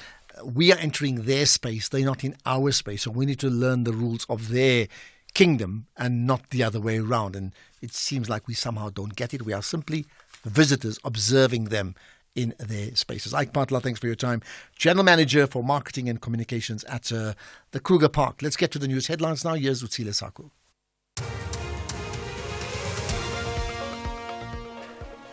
Thank you, Ashraf. Good afternoon.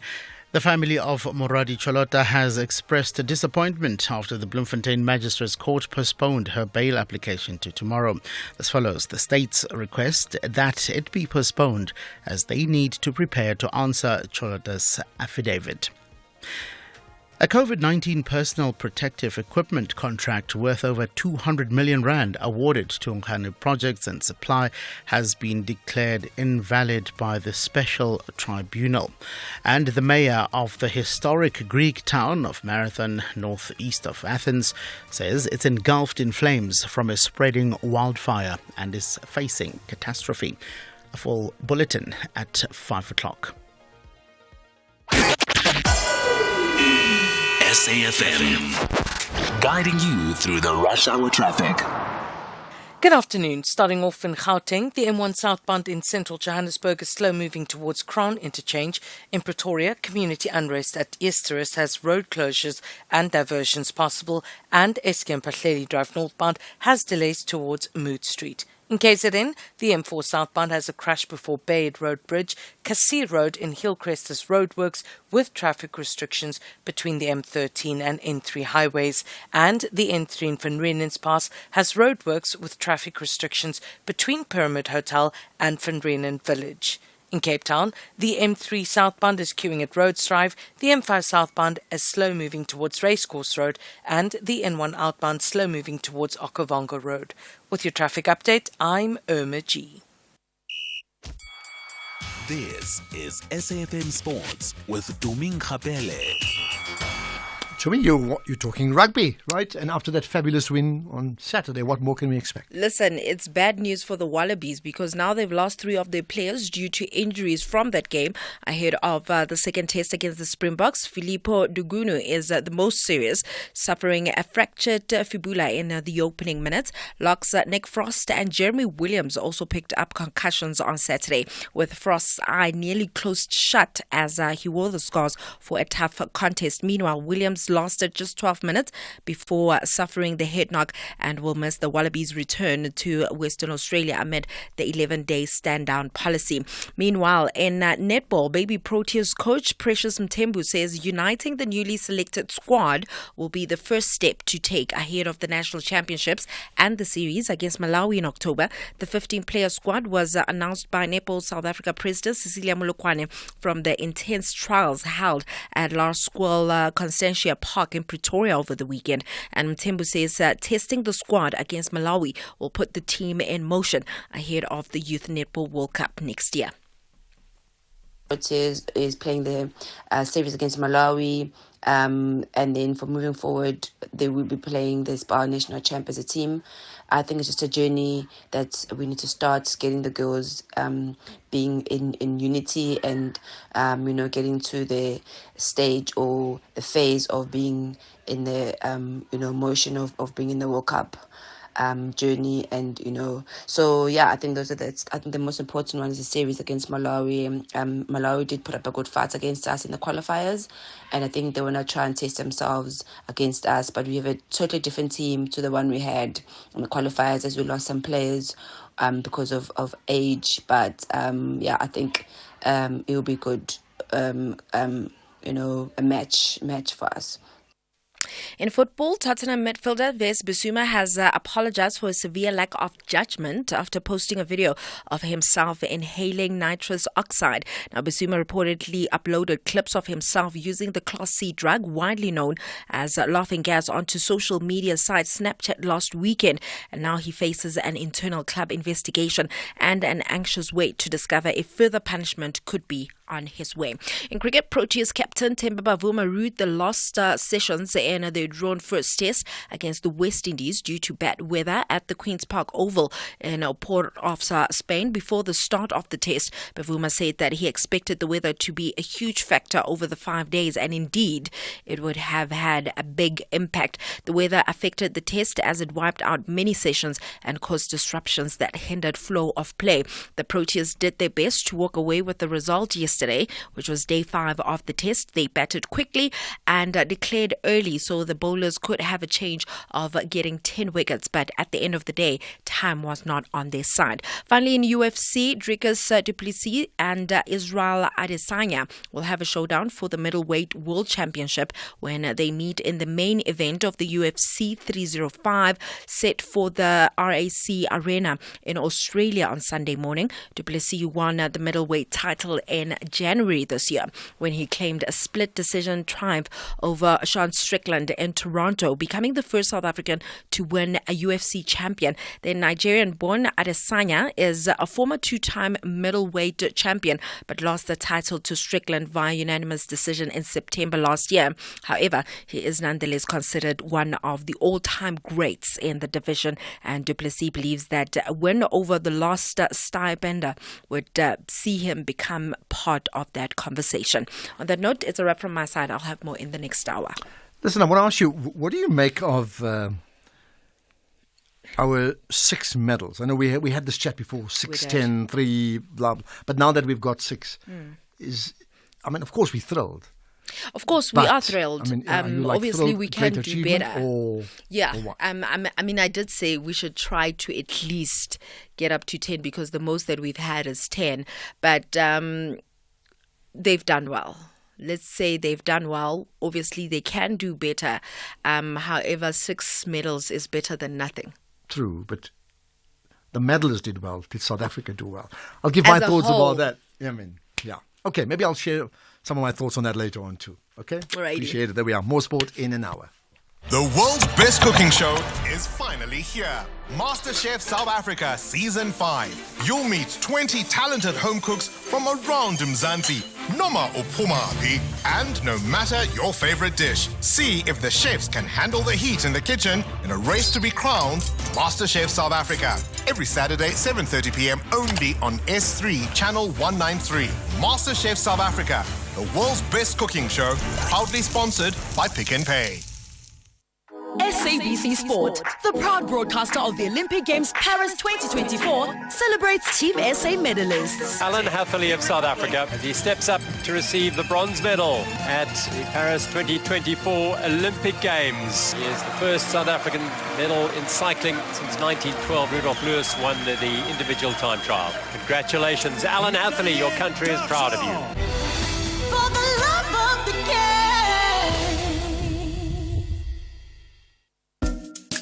SAFM is celebrating its 88th birthday, and what better way to celebrate than with you, our loyal listener. We will be giving away 8,800 to 10 lucky listeners during the month of August. To stand a chance of winning, stay tuned to SAFM and SMS the keyword SAFM88 followed by your name to 41391 and listen to the station throughout the day, where you could be selected as a winner. SMSs are charged at R1.50 per SMS. Free SMSs and SMS bundles do not apply.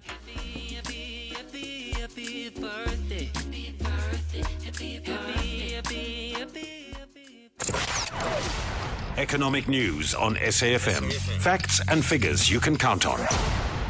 So I'm looking at results from Cecil as well as the daily local and global markets. To tell us all about that is Makwe Masilela, Chief Investment Officer at Makwe Fund Managers. Makwe, good chatting to you, right? You got it, Cecil, and local and global markets. Afternoon to you, Ashraf, and to your listeners. Yes, also negatively impacted by challenging market conditions with continued pressure from low chemicals prices and constrained margins. However, partially offset by stronger Brent oil price, improved refining margins, and higher sales volumes. Profits are expected to decrease by a whopping 77%, and mainly because of impairments coming mainly from the U.S. chemicals business. And when it comes to markets last week, which was a short week locally but volatile globally, the local bonds rose by 1.4%, and last week massive sell-off across currencies and stock markets, driven by worries over the U.S. economy and the Bank of Japan's hawkishness, seemed to have been cooling off, with stronger than expected U.S. job data leading markets to pair bets for U.S. interest rate cuts this year, and all eyes are on the U.S. consumer price report, with traders hoping that they will get the central banks some more ammunition as it needs to begin cutting interest rates at their September meeting.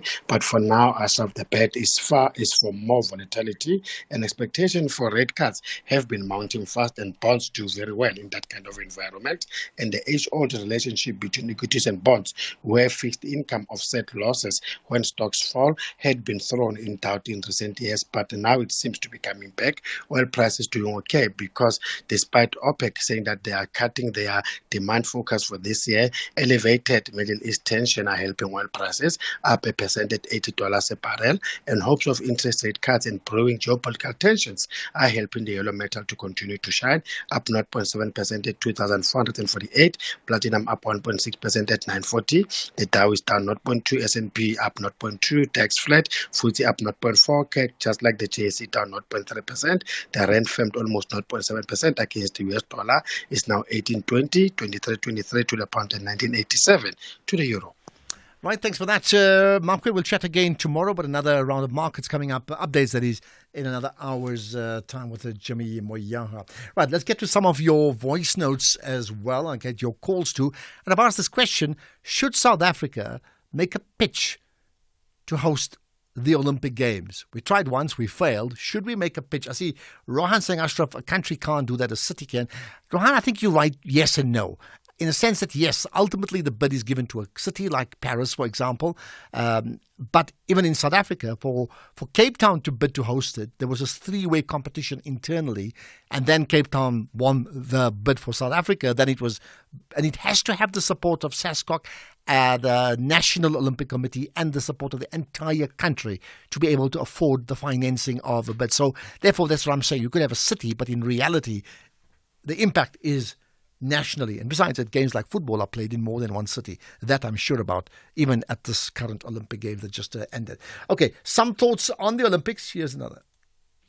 Ashraf Butigotlo from Tawing in Lekale Machonisa.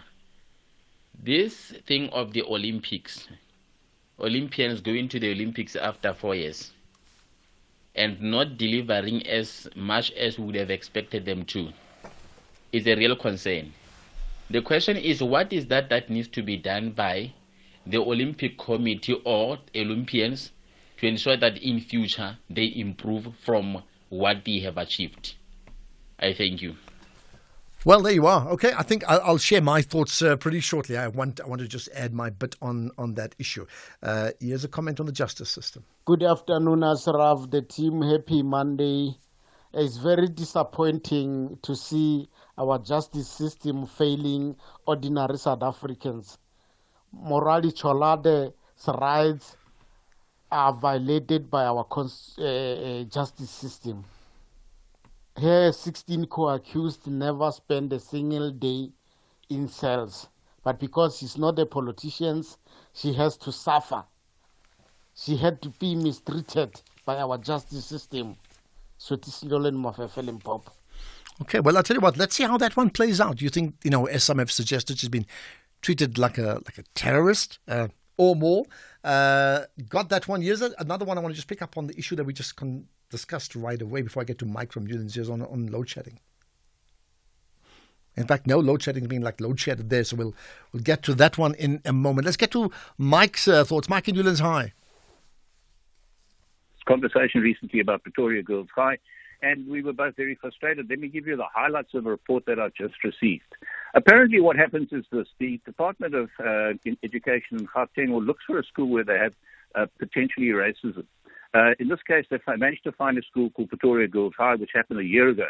Instead of sending in just one guy to interview the headmistress, 3 guys barge in. They suspended the 12 pupils, they harassed the headmistress, they disturbed the school, sent the girls home. A little bit later, they found not guilty, and they returned to the school after all the damage has been done, but the headmistress is still suspended. So now what they do is Steve Mabone is now going to bring in diversity and transformation consultants. Now, this is where it gets interesting. First of all, let me quote the Department of Education in Gauteng. We will act against racism even if there is no tangible evidence. So in comes this crowd. They then charge the Gauteng department between 70 to, I don't know how much, 1,000 for a consultation or whatever they call it, and then off they go. Now, that comes out of the taxpayer's budget. Now you're going to ask me, what's wrong with that? Well, the information is that this is allegedly the Matthew Ganewi School of Leadership has 10 directors, all allegedly belong some direction or shape or form to the ANC. So what's really happening here is that money is being extracted from the Gauteng Department of Education, paid to these diversity and transformation consultants, in this case the Matthew Ganewi School of Leadership, which can't be measured or really understood, and everybody gets happy, and it's really just another vehicle for the Gauteng government to remove money. And finally, Ashraf, you might ask me one question, well, what's wrong with that?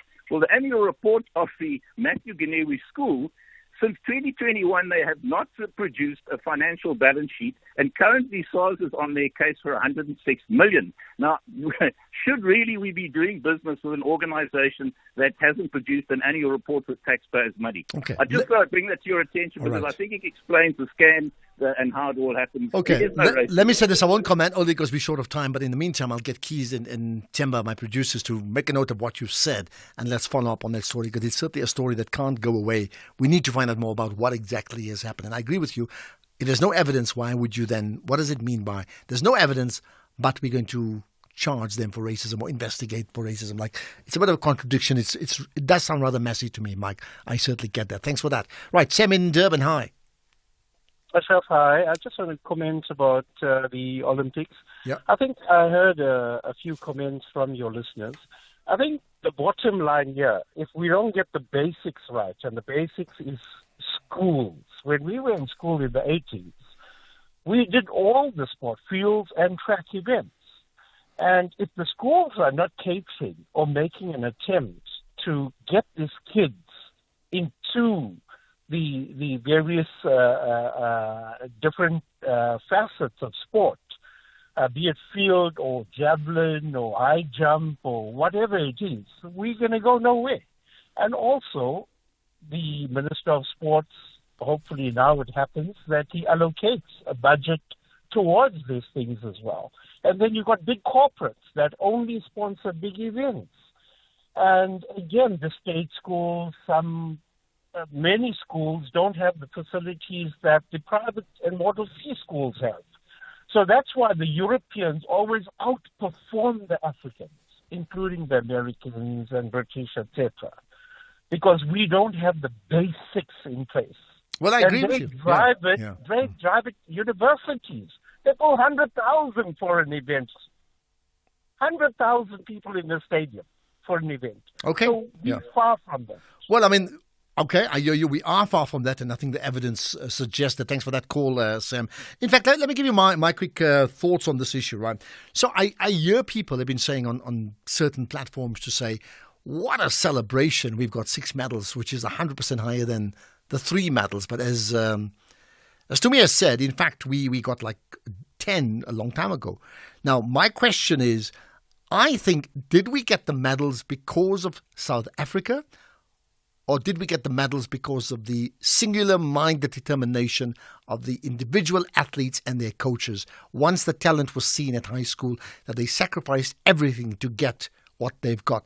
My sense is it's the latter. I think the success is in spite of, when I say South Africa, the National Olympic Committee, the different sporting bodies, government, Ministry of Sport. I don't think enough has been done about them. And I think so that has to change. That has to change at grassroots level and ensure that sport is not just a good activity, but it is a viable commercial career to be able to pursue. And then simply celebrating them when they get their 3 and 6 medals is at the end of the journey, not the beginning of the journey. So for every one of them who sacrificed so much, and there's been some subsidies, let's acknowledge that, but it's not been enough. But for all those that have sacrificed, right, there's been many others that we don't know about because the sacrifice was far too big, and therefore what actually happened to them? They slipped out of the system completely. And that can apply not just to the Olympic Games, but I think it'll apply to other sports as well.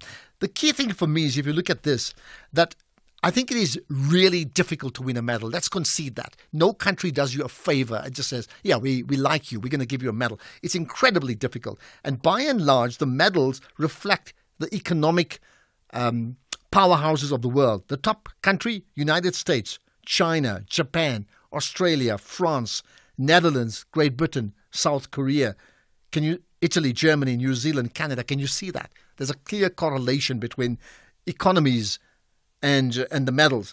But there are countries like Kenya, for example, 11 medals, 4 gold, which is 3 more gold than South Africa, who can produce. So my final point about that, right, if we're in a position, if we're suggesting we should host an Olympic Games, my point right now, and I love sport, I would say no to the Olympic Games, but pump in as much money as you can to transform our entire sporting industry so that we are top-notch at grassroots level and we become top-notch in certain sports and become known as the elite deliverers of champions in those sports. If we do that, we don't have to host an Olympic Games to be a champion Olympic nation. Well, so that's my point. You tell me what's yours. 20 outfits of the Premier League are back on the battlefield for another spectacular season, with ambitions to play the world's most competitive and compelling football. Rodri! City 3! West Ham 1! This is the massive fight for the ultimate glory. Caicedo, is he going to try and beat him from inside his own arm? Oh, boys, it's Caicedo! I can't believe it! What a way to score your first Chelsea goal! Experience the 2024-2025 Premier League season on Saturdays at 3 p.m. Live on SABC3 and at your fingertips on SABC Plus. Also available on SABCsport.com. # we love it here. Proudly brought to you by SABC Sport. For the love of the game. Welcome to the team, Andile. Thank you. What will be your first order of business? Well, ensuring our greatest assets are taken care of. Our vehicle fleet? No, our employees. You see, I want them to feel confident in our company's employee benefits, and Old Mutual Corporate is perfect for that. They take care of everything, from retirement benefits to health and group risk solutions, consulting, and more. Visit oldmutual.co.za/employee benefits and go from questions to solutions for your employees with Old Mutual Corporate. Old Mutual Life Assurance Company SA Limited is a licensed FSP and life insurer. T's and C's apply. SABC Sport, the proud broadcaster of the Olympic Games Paris 2024, celebrates Team SA medalists. The Olympic medalist, Tatiana Smith, representing South Africa. Tears of joy will certainly flow for Tatiana Smith. Smith, silver. I think this one is much different than any of my races. I'm so fortunate to get a medal. For the love of the game. The National Pulse, weekdays, 3 to 6 p.m. Right, so earlier on, by the way, we'll pick up some of the further comments that we have, and Herman Mashaba coming up after 5. Listen out for that, right? I asked the question, should South Africa bid to host the Olympic Games? Yes, no. You can WhatsApp us right away, 0614 104 107. And you can also call in 086 000 2032. Also post it on the SFM radio on Twitter or the X platform, and the same with mine.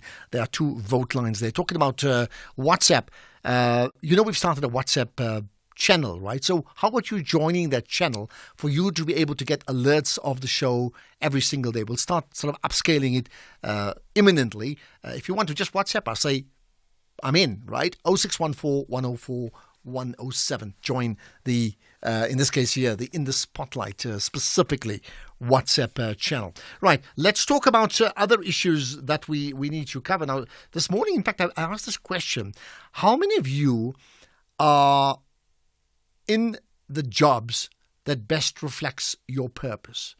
Or is it your purpose is something else and your job is something else? 2 different things. I mean, your passion is, your job is an accountant, your passion is to do wildlife. So how many of you are exactly aligned? I like to think I'm aligned. I'm just making that point, okay? Let's find out more with as we talk about, personal growth here with Sharon Castle, who's a lifestyle and wellness coach. Sharon, appreciate your time. You're live at the National Pulse. Well, thank you for having me. It's such a joy to be here. Thank you. Well, I mean, here's the broad question then to you firstly. Generally speaking, how many people are completely aligned with being in a job or a career that is in fact their purpose or their passion? It's such a great question, because being in the work that I've done for 41 years, I definitely feel that I aligned with my passion and my purpose. And you use that word. And really, I think of something that I heard a very long time ago, and it said, you want to align, you don't want to hustle or push. And the thing is that most people have been so conditioned to believe that there are certain jobs or careers that are more important than others, and that's really not true.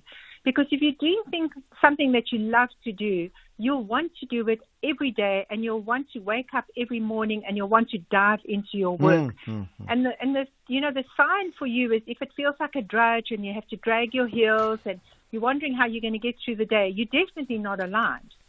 So, after 41 years, I can definitely tell you I'm still going strong, and it excites me every day to, have the idea that I can inspire people to follow their passion or, as you say, their purpose. So, and therefore, to answer that question in terms of numbers, do you know, do 90% of people in jobs that are aligned to their purpose and passion, or is it like 20%, 10%, 15%, what?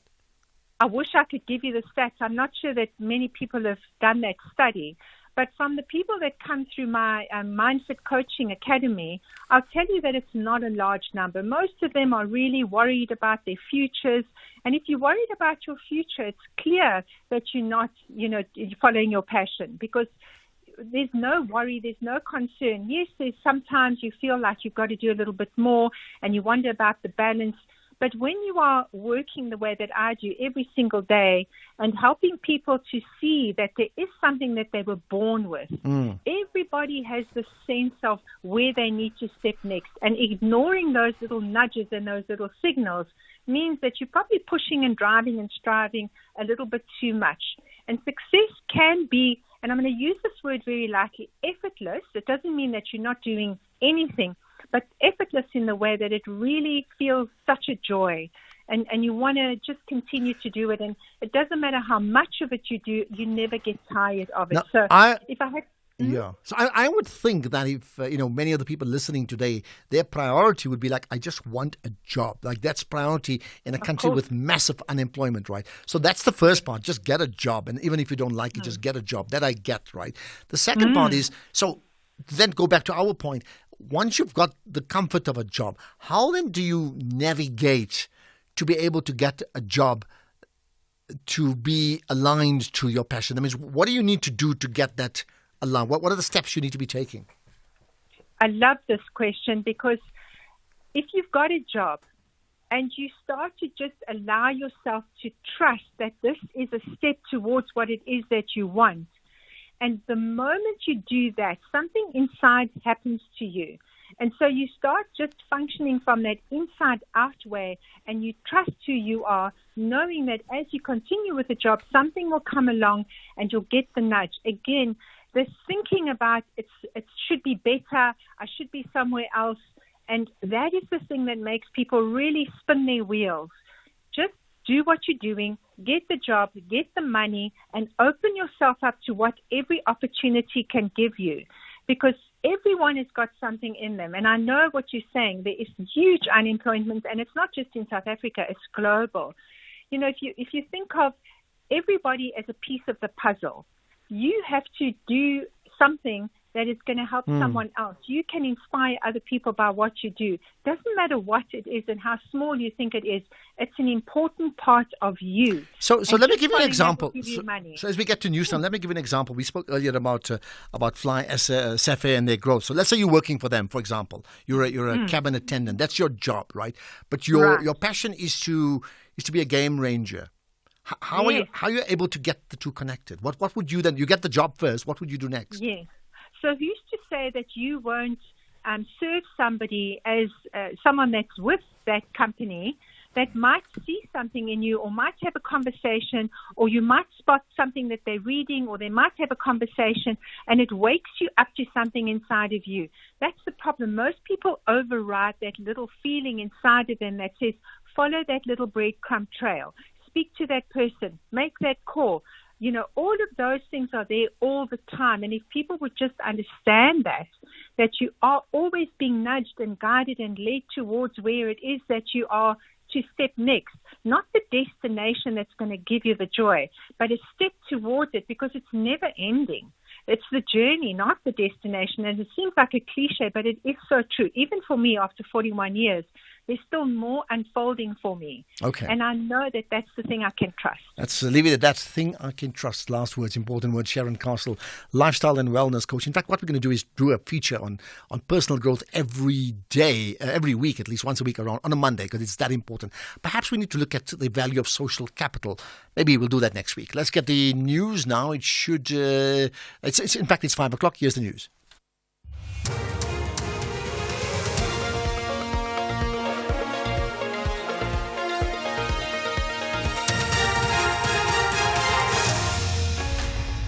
Thank you, Ashraf. Chalota's bail application postponed and raging fires in Greece. Good day to you. The family of Mwadi Chalota, the former personal assistant of then Free State Premier Ace Magashule, has expressed disappointment after the Bloemfontein Magistrates Court postponed her bail application until tomorrow. This follows the state's request that it be postponed as they need to prepare to answer Chalota's affidavit. Chalota's stepfather, Happy Tilatsane, says they don't know what the real issue is, as the state had enough time to prepare.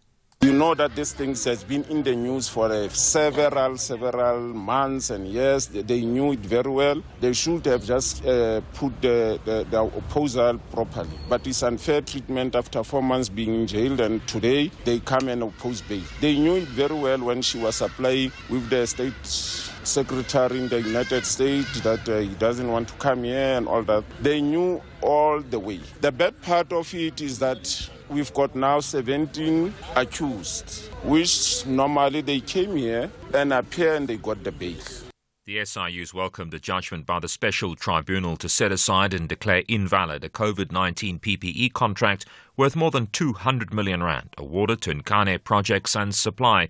The The SIU probed the contract after the company demanded payment of the goods delivered and ordered by the Gauteng Health Department, which the department is refusing to accept delivery of. SIU spokesperson Gaiza Kanya. This judgment is expected to bring to an end the High Court case where Nkani demanded payment of 89 million rand from the Department of Health in Gauteng. This amount includes the more than 60 million for goods already delivered but not yet paid by the Gauteng Department of Health, and the over 28 million for goods ordered by the Gauteng Department of Health, which the department is refusing to accept delivery of. The High Court case was formally stayed by the SIU pending the finalization of the tribunal case. Police in Cape Town are probing the circumstances surrounding the death of a 16-year-old learner whose body was found in a storeroom on the school premises at Caledon in the Western Cape. Police spokesperson FC van Wyk says the victim was reported missing to police by her mother after she failed to arrive home from school. He says a search party was then established, which led to the discovery of the body of the girl at the school.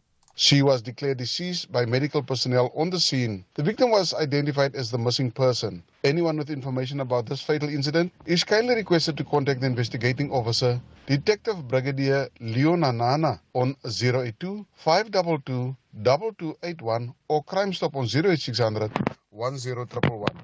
The murder trial against multiple murder accused in Okundo has been adjourned in the Thohoyandou High Court in Limpopo. The trial will be heard again on the 9th of September. Presiding Judge Tokomelani Shidada has ordered that the firearm used in the alleged crime should be brought to court as part of the evidence. Ndor is accused of shooting and killing 7 of his family members in 2021. The judge says the firearm is a crucial part of the evidence. The test in criminal trials is that the state must prove its case beyond reasonable doubt. Where is this fire? Where is this exhibit that was used? Where is this weapon that is said to have been used in the commission of this? The crucial part of the evidence. The Gauteng MEC for Education, Sport, Arts, Culture and Recreation, Matumi Chelwane, has conveyed his condolences following Zanele Mbokazi Kambule's passing. The 52-year-old Crown Gospel Awards founder died this morning in a Durban hospital after a long battle with cancer. Department spokesperson Nomazwin Tuklwana. Mam Zanele was incredibly passionate about gospel music, so much so that her life's work and the organization she created gave this genre of music that brings joy, hope and healing to so many a great platform to shine. Not only to the Crown Gospel Music Awards celebrate and showcase the best of gospel music, but provided opportunities of undiscovered talent to be identified, developed, and reach audiences otherwise out of reach. The mayor of the historic Greek town of Marathon, northeast of Athens, says it's engulfed in flames from a spreading wildfire and is facing a catastrophe. 7,000 people, along with others nearby, are being moved to safety as the fire advances. These residents say the destruction is upsetting. It hurts. We have grown up in the forest. We feel great sadness and anger. All of the area that is burning here, it was olive trees. It was an agricultural area. All the residents here have olive groves or vines, and all of these are burned, all of them destroyed. The top story, the family of Mwadi Chalota, the former PA of the then Free State Premier Ashraf Garda, has expressed disappointment after the Bloemfontein Magistrates Court postponed her bail application until tomorrow. That's SAFM News. I'm Greg Goos. And coming up in your sports this hour, Atletico Madrid signed Julian Alvarez for £82 million and Wallabies lose 3 players ahead of the second Springbok test. More details at 5:30. SAFM, guiding you through the rush hour traffic. Good afternoon. Starting off in Gauteng, the M1 southbound in central Johannesburg is slow moving towards Crown Interchange. The R24 eastbound in Kempton Park has a burst water main reported between Barbara Road and the R21 highway exit with 1 lane open. In Pretoria, community unrest reported at Easterist with road closures and diversions possible, and Eskempa-Hleli Drive northbound has delays towards Moot Street. In KZN, the N3 eastbound has roadworks with the right lane closed between Sadara and the Hilton exit. The M4 southbound has a crash before Bayhead Road Bridge, and Vincent Dickerson Road is where crime scenes reported at Cottonlands, and the road has been closed off to road users. In Cape Town, Govan Becky Road in Hanover Park is queuing at Jan Smuts Drive. Wetton Road eastbound is slow moving through the Wetton area, and Turfield Road eastbound in Lansdowne slow moving towards Jan Smuts Drive. With your traffic update, I'm Irma G. 20 outfits of the Premier League are back on the battlefield for another spectacular season, with ambitions to play the world's most competitive and compelling football. Rodri! City 3! West Ham 1! This is the massive fight for the ultimate glory. Caicedo, is he going to try and beat him from inside his own half? Oh, Moises Caicedo! I can't believe it! What a way to score your first Chelsea goal! Experience the 2024-2025 Premier League season on Saturdays at 3 p.m. Live on SABC3 and at your fingertips on SABC Plus. Also available on sabcsport.com. # we love it here. Proudly brought to you by SABC Sport. For the love of the game. Another day, another set of challenges. In a world driven by shifting demands, environment, social and governance, what guides your decision-making? We need a new generation of ethical leaders who have their eye on the bigger picture, who are not daunted by change, but inspired by it. Let Wits Business School guide your leadership journey. With our postgraduate programs, you can play a role in Africa's sustainable future. Apply today and make 2025 your year of impact. Visit wbs.ac.za for more. SABC Sport, the proud broadcaster of the Olympic Games Paris 2024, celebrates Team SA medalists. South Africa 26, Australia 19. The bronze medal for South Africa from Paris 2024. Olympic medal is very, very special, and sometimes you only realize it a year or two afterwards. I'm really grateful for our players that they could call themselves Olympic medalists. For the love of the game.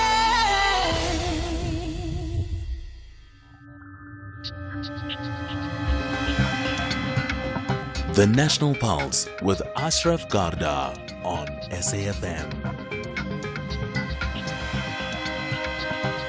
You're listening to the National Pulse, weekdays 3 to 6 p.m.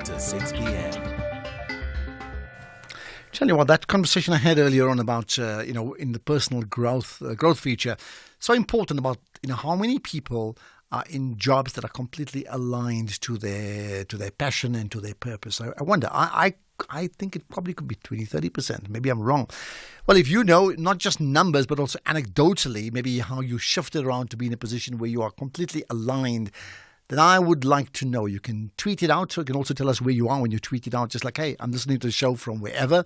On Twitter, on the SFM, on Facebook as well. So you can also WhatsApp us, 0614-104-107. And when you WhatsApp, by the way, you can now join the new WhatsApp, the National Pulse channel. So just WhatsApp us and say, I'm in. You can call in 086 000 2032. Okay, I'll pick out some of your other comments just now. Here's a quick one. You've been saying, Ashraf, this is South Africa. 90% of the workforce is unhappy in their jobs. Not because they have a job, but because they have a passion to do nothing. And the greater cause of this is social media, from Eben. Eben, how do you know that 90%? I'm like, you did a study on this, I gather, isn't it? Like, how would you know that they have a passion to do nothing? It was like determined by you. I'd just like to know. I think people have stress, which is very different to having a passion to do nothing. And there are many factors that determine stress. Let's get on to another issue that should concern all of us. Action SA has written to the Department of Home Affairs, giving the exact location of 23 houses in Temba, in Hammanskraal, where there's alleged illegal immigrants who are living there and running shady businesses. So let's find out more about that. In fact, we'll get to Herman Mashaba in just a moment or so we'll join him. Let me pick up further comments from you, because many people have commented. Here's another one on the load shedding issue we've covered. Ashraf, maybe ask your energy expert there. It's Chris in Cape Town here. If he doesn't think that because of all the solar powered businesses and houses and everything, that everyone's gone solar, that whole demand has dropped so much that Eskom can now carry the load. In fact, he said that, by the way. He said exactly that because, and I think Eskom has also said that, and other energy experts have also said that there is a drop-off in demand. As a result of the drop-off demand, there's less dependence on the energy supply from Eskom, which actually means that the risks of load shedding are less. And that's a good thing, but it's also said it's created another economy that never existed before. Somebody is making big money, and maybe that's the way the world works, but it doesn't mean that the problems of Eskom and load shedding is okay. That should never have happened in the first place, isn't it? Okay, so we spoke about the issue of these houses in Themba in Hammanskraal, where there's alleged news of illegal immigrants there. Let's find out more about it with the leader of Action SA, Herman Mashaba. Herman, appreciate your time. You're live on the National Pulse. Yes, good afternoon, Ashraf. It's lovely talking to you from East London. I'm in the Buffalo City. Okay, good. Give us some context of the Hammanskraal issue. What is the story there? What happened, Ashraf, as you're aware, I was born and raised in that area. And 2 weeks ago, I attended a family funeral. And during the funeral, a lot of community members, knowing that I'm part of Action SA and part of the City of Tshwane government, requested me for my intervention because their houses are being taken over by criminal elements, illegal people in the country, taking one house after the other, turning them into business areas. And in one house, when these people come into your house to rent from old people, because of high unemployment in the area, you have old people, one person comes in to rent the house. Few months down the line, you have 20, 40 people. They start building structures without applying respecting the bylaws of our country. They ask for my intervention, and I obviously went with our councillors from the City of Tshwane last week, and I can tell you I was really very shocked. In just an hour, 2 blocks, we identified 23 houses tending to wholesalers, shebeens, and all manner of illegality. And then obviously brought this to the attention of our members of parliament. Our MP, Lerato, wrote a letter this morning to Home Affairs with the addresses of where these illegal activities are happening, to see if these people are in our country legally. We've also written to South African Revenue Services to see if these businesses are registered like it's expected of us South Africans to. When we run businesses, we must be registered with South African Revenue Services. And at the next sitting of council, Action SA is going to bring a motion for the City of Tshwane to conduct a thorough investigation as to the construction of these houses, whether they were built in line with our city's bylaws. Okay, let's take it one step at a time. You've probably used the word illegal 5 times. I mean, how do you know they're illegal in terms of illegal nationals as opposed to illegal doing illegal work? Well, I can tell you, Ashraf, I wasn't born yesterday. I know the laws of this country. No one can operate businesses after from one house. It's a normal residential house. The following day, it's turned into a commercial enterprise with buildings in a place where used to be one house, all of a sudden is 20 rooms. There's no way that can be legal. I don't need any legal person to tell me that it's an illegal activity. But that is why we now decided, instead of us as a party dealing with it ourselves, we're using state agencies to go and investigate what we are alleging. Well, I would think using state agencies would be the way to go. But I just want to get clarity again, because I think it's important. You spoke about activities, and understand your point about shady activities suggesting they're illegal. But are you also suggesting that they are illegally in the country? Or you don't know that? There's no doubt about that.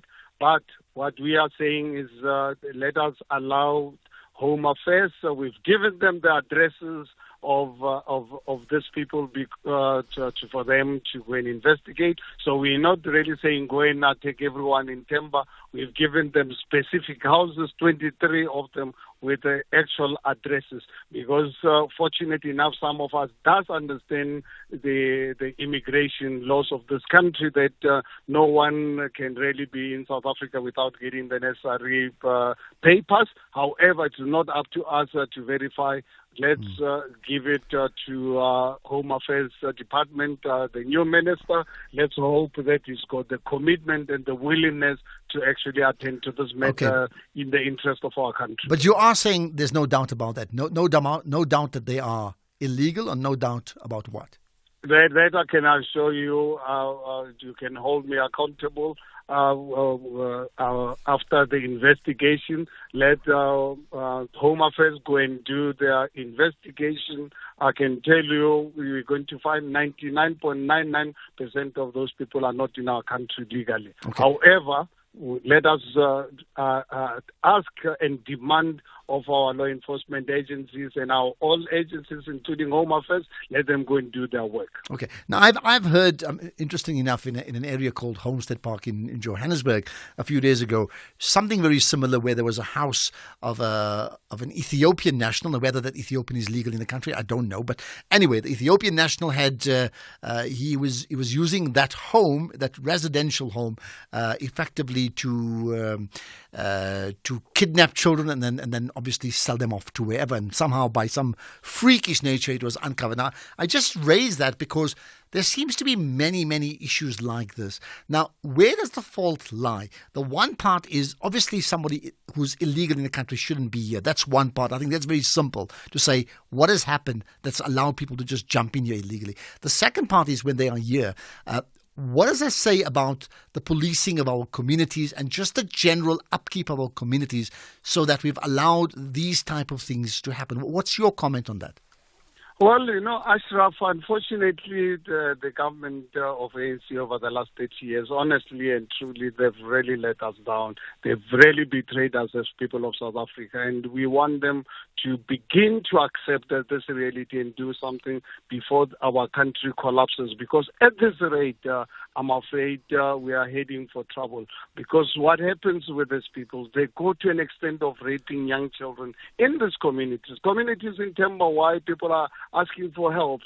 I can tell you, these people, because what happens in this particular part of Temba, that's where they reside. But then, obviously, they leave in the morning, go to run the businesses in other parts of Temba and some of the villages around. Over the weekend on Saturday, people of Amaskral cannot walk in the streets in that area. We hear from time to time of cases of young girls being raped. And unfortunately, Ashraf, Temba police station is one of the most corrupt police stations in this country. We have, when they personally to go in sometime last year, to go and report a case of hijacking of a group of these people wanting to take someone's car. Up to today, no investigation has not happened. Okay. The Temba police station, let me tell you something, Ashraf. The Temba police station uses police vehicles to deliver the groceries from one shop to the other of these guys. They do it in front of the community. And you can imagine how our government has allowed our country to really be used like this. Okay. When they don't have police vans to go and deal with crime in the community, but they're using police vans to deliver... an e-hailing service of sorts. I get that. I mean, it does speak to a complete breakdown. So just very quickly before we wrap up here, you said you've alerted the police, you've taken it to Parliament, and you've also taken the issue to the Home Affairs. Right? In fact, I want to find out what have they said so far. You can answer that right after this.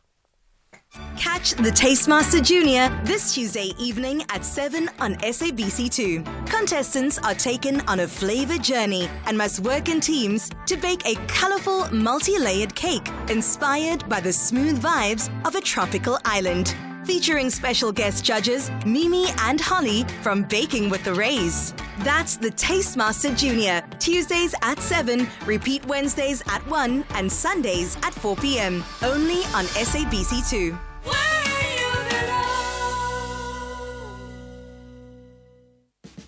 AVBOB is sharing mutual value with AVBOB members like never before.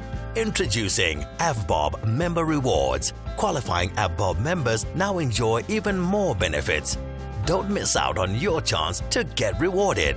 Visit the AVBOB website to learn more or simply register on the AVBOB self-service portal at selfservice.avbob.co.za to opt in or visit your nearest AVBOB branch for assistance.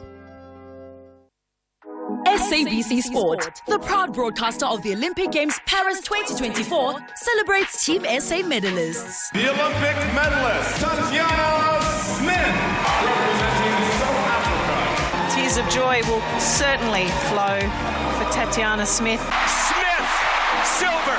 I think this one is much different than any of my races. I'm so fortunate to get a medal. For the love of the game.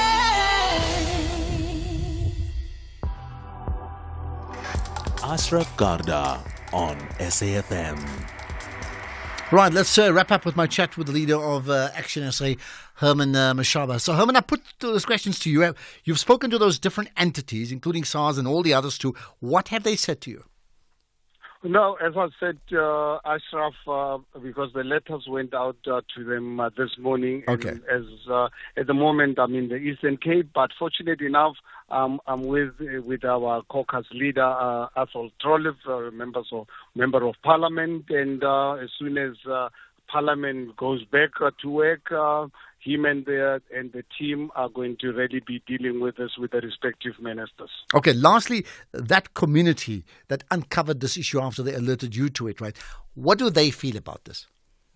Very, very angry. I can tell you, Ashraf, the 2-3 hours when I left, we then requested the community to sign the petition. In the 2 hours after we did the round and identified the houses, we then we set up a place where people must come and sign the petition. By the time I left after 2 hours, 160 families of Temba signed the petition, and our team in Temba said they will all continue.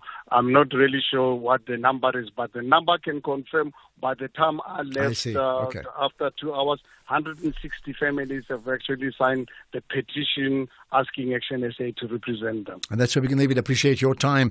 Herman Mashaba, the leader of Action SA. Now, what do you make of that? He shared his point. Well, what's your point? The National Pulse with Ashraf Garda. Weekdays, 3 to 6 p.m. We've got a WhatsApp that says South Africa should not host the Olympic Games. There's a lot happening currently. We are not stable as a country. From KFK, I think it is. I just want to check if there's some other WhatsApps. I'm going to play some others too that you've commented on. Here's another one on the issues that we spoke about, the PA for Ace Makashule. Hi Ashraf, good afternoon. You're talking to Mishak here in the Maluti Apofung area. You see, what amazes me here, Ashraf, is the fact that the NPA is so tsatserach to sort of what's the name to extradite a Chalota, but they failed to extradite the Gupta brothers. I'm not sure, is there any fairness or what makes them to fail to extradite those two guys, those Gupta brothers, but it's very easy to extradite their own black sister by Ashraf. I don't know about black sister or white sister or whichever. According to Ace Makashule's testimony, she came of her own free will. So, yeah. I think it's very complicated, and I agree with you. All the people who've undermined the country's ability to deliver, mainly through issues of corruption, they must be brought to task. And we seem to be caught up with some people who've been caught out, others have been just let go, which is it's very, very frustrating, and it undermines South Africa. Let's talk about something else that's very celebratory. Now, earlier on, overnight we've got a new Miss South Africa, Mia Leroux. Normally just an annual thing, but there's something unique about her because, she's deaf and she suffers from a loss of hearing, as you well aware of. Now, she was Bridget's guest earlier on, just before my show, and listened to that show daily from 1 to 3. And firstly, she chatted to Bridget about her condition. So I have 100% no hearing. I wasn't born like that. Okay. We are not sure Okay. What made me deaf or why I got deaf, we just noticed when I went for a routine like testing that every little girl and boy goes through at the hospital. And the nurse were shaking like rattles behind my ears, and sometimes I was looking back, sometimes I wasn't, like turning around, and she noticed something is off. So she told my parents, or my mom, like, listen, I don't know, but your daughter might have hearing loss. It might be a good idea to get her tested. And my mom and my dad were like a little bit worried, and they took me for tests where they tested my brain waves in reaction to sound. Okay. And that is when the doctor confirmed, like, I'm sorry, but your daughter has profound hearing loss. And my parents were plunged into this world of the unknown. And they had no idea what to do, and they were stressed and scared. And I think it was much harder for them at that time. Can you just imagine that? I mean, as parents discovering that your child has got, as has been described, profound hearing loss. At that stage, you think, like, what's going to happen to my child? Where does he or she go to from here? Anyway, this person, with the help of others, then emerges now and is now a Miss South Africa. And she, Miss South Africa, Mia Leroux, then spoke to Bridget today about using now her status and this transformation and the fact that she's a Miss South Africa and bringing it all together to inspire others. It makes me very emotional, I won't lie, because I know I've been that little girl. And I know what she has felt like, and I know what it would have meant to me to have seen that. So it does make me very emotional when I see those posts or read those Twitters. And to me, that is very special, and it gives me so much fire. Like, and so much fuel. That is why I'm not thinking about being tired. I'm like, I am living out my purpose. I'm living out my dream. And I am living out why I'm here. You know? I think you must listen to the full podcast, by the way. It's actually available immediately. I think what I'll do is we'll get Rosani as well to just tweet it out, just hashtag the National Pulse. All that was on the show earlier because it's so linked to the conversation we've had. One of the conversations we had after that was with Professor Claudine Storback, who's the director of the Centre for Deaf Studies at the University of Witwatersrand. And she, Prof. Storback, that is, spoke about, again, this issue of being, hearing impaired and disabled, and touched on, what may happen next. Basically, the language and the narrative of the majority, which in South Africa we really do get because of our history of apartheid, is the language of the majority is the language that is used. And so the hearing majority, which is what deaf people like Mia would be exposed to, doctors, parents, teachers, they have always used the term hearing impaired and disabled. And so then she internalized that. And so I would be one of the first people to say, look, with this achievement, you are deaf, you are hearing impaired, you've got a hearing loss, or call yourself hard of hearing. But it's a journey she needs to take, because when you have been in an environment surrounded by people that talk about you, talk for you, but it's now time to say you're either deaf with a capital D, deafness with a capital D embraces deaf culture, embraces South African Sign Language, or you're deaf with a small d, recognizing the audiological deafness, but you're involved in the hearing world. And the other thing to celebrate is that deaf people, they are not a homogenous community. Well, that's very true. Either way, I think South Africa is always unique, innovative, and there are days we talk down about our country, but we also have this incredible ability to deliver what is supposedly abnormal to many other people or unusual to make it completely normal and completely usual. And this is just one of them. So let's revel in that and be inspired by that and move outside of just the issues of hearing loss, but look at other factors in South African society where people also have other disabilities or shortcomings, for want of a better word. And can we also embrace that? Because you can't celebrate one and then put down another and only celebrate them when they actually win something really big. We actually must find the magic in people all the time. If I look at myself, there are many pluses in my life. I have minuses too. So I'm saying, as I talk about myself, I'm sure you're probably saying, actually, that's me too as well, isn't it? Think about that. Let's get to the news headlines now. It's 5:30. Quick look at the headlines. The Western Cape High Court's reserve judgment in the matter between My Vote Counts, the Presidency, Parliament and the Departments of Home Affairs, Justice and Constitutional Development. The family of Moari Chalota, the former PA of then Free State Premier Ace Magashule, has expressed disappointments after the Bloemfontein Magistrates Court postponed her bail application. And the President of the International Committee of the Red Cross has warned of the dangers of failing to observe the rules of war. There's a full update at 6 o'clock. SAFM, guiding you through the rush hour traffic. Good afternoon. Starting off in Gauteng, the M1 southbound is queuing through Crown Interchange towards Boysons. Houghton Drive southbound in Parktown has a crash reported near St. Patrick Road. Witkoppen Road westbound in Johannesburg North has a crash at Market Street. The N1 northbound in Midrand is queuing towards Samrand Road. The N1 northbound in Centurion has a crash reported near Botha Avenue. In Pretoria, Eskom Pahleli Drive northbound has a crash on the off-ramp to Vanderhof Road, and community unrest at Easterus with road closures and diversions possible. In KZN, the N2 southbound slow moving towards Spaghetti Junction. The M7 westbound is queuing on the off-ramp to Belleville Road. The N2 southbound has a crash before the M25 Commercial Highway exit. The R102 southbound slow moving near Old North Coast Road, and Vincent Dickerson Road has a crime scene reported at Cottonlands, with the road being closed to road users. In Cape Town, the M5 southbound queuing towards the Vaal Road. The M3 southbound is queuing at Rhodes Drive. The N1 outbound slow moving towards Okavango Road. The N2 outbound is slow moving towards Bunga Avenue, and Viking Way eastbound in Epping is slow moving towards the N7 highway. With your traffic update, I'm Irma G. This is SAFM Sports with Tuming Khapele. Right, to me, one of the great things about football, and I think maybe it's more so in football than any other sport, is the football transfer news, isn't it? It's Absolutely. As exciting as the games. Very exciting. Yeah. And in news just coming in, Atletico Madrid have signed Julian Alvarez on a 6-year deal for £82 million, bringing an end to a 2-year stay for the Argentine, who joined City back in 2022.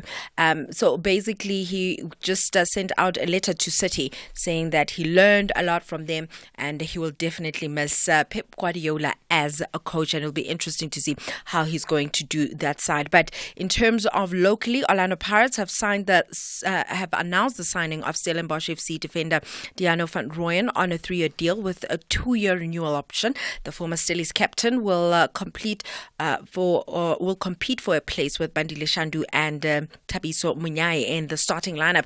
Now, the Buccaneers will start their 2024-25 season in the CAF Champions League away in Madagascar to face national champions Disciples. Meanwhile, former Pirates defender Mark van Heerden has officially retired from professional football. Van Heerden had a lengthy career that spanned decades in the PSL, playing for teams such as AmaZulu, Chipa United, Pretoria University, Stellenbosch, Pirates and Cape Town City. He also represented the South African national team 5 times during his illustrious career.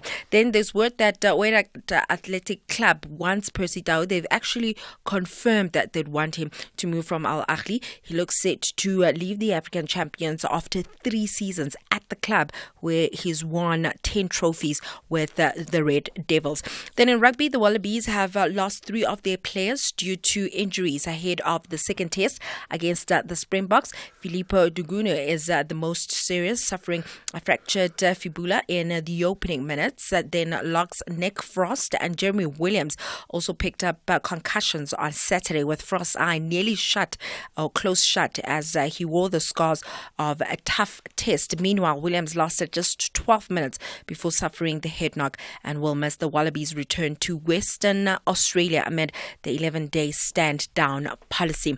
Meanwhile, in cricket, Proteas coach Shukri Conrad says that he hopes for better weather conditions in the second test against the West Indies. The first test finished as a draw after SA finished 5 wickets short for a win. The result sees the Proteas remain 7th place in the World Test Championship standings with a 26.67 win-loss percentage, and the West Indies staying in 9th. Then finally, netball, baby Proteas coach Precious Mthembu says that that uniting the newly selected squad will be the first step to take ahead of the national championships and the series against Malawi in October. The 15-player squad was announced by Netball South Africa President Cecilia Molokwane from the intense trials that were held at the Lars Constantia Park in Pretoria over the weekend. And Tembu says testing the squad against Malawi will put the team in motion ahead of the Youth Netball World Cup next year. Is playing the series against Malawi, and then for moving forward, they will be playing the SPAR national champ as a team. I think it's just a journey that we need to start getting the girls being in unity and getting to the stage or the phase of being in the motion of being in the World Cup journey. And so I think I think the most important one is the series against Malawi. Malawi did put up a good fight against us in the qualifiers, and I think they want to try and test themselves against us, but we have a totally different team to the one we had in the qualifiers, as we lost some players because of age. But I think it will be good, a match for us. Well, that's it from my side. I'll have more on other sports tomorrow. Well, wait, before you go. So let me ask you, I did make the point in your absence that I think a country of South Africa's stature, 6 medals is not enough. And it's a reflection that those who've succeeded is a reflection of their determined doggedness and less about what happens at national level. Because I think we should be sitting on 20 medals.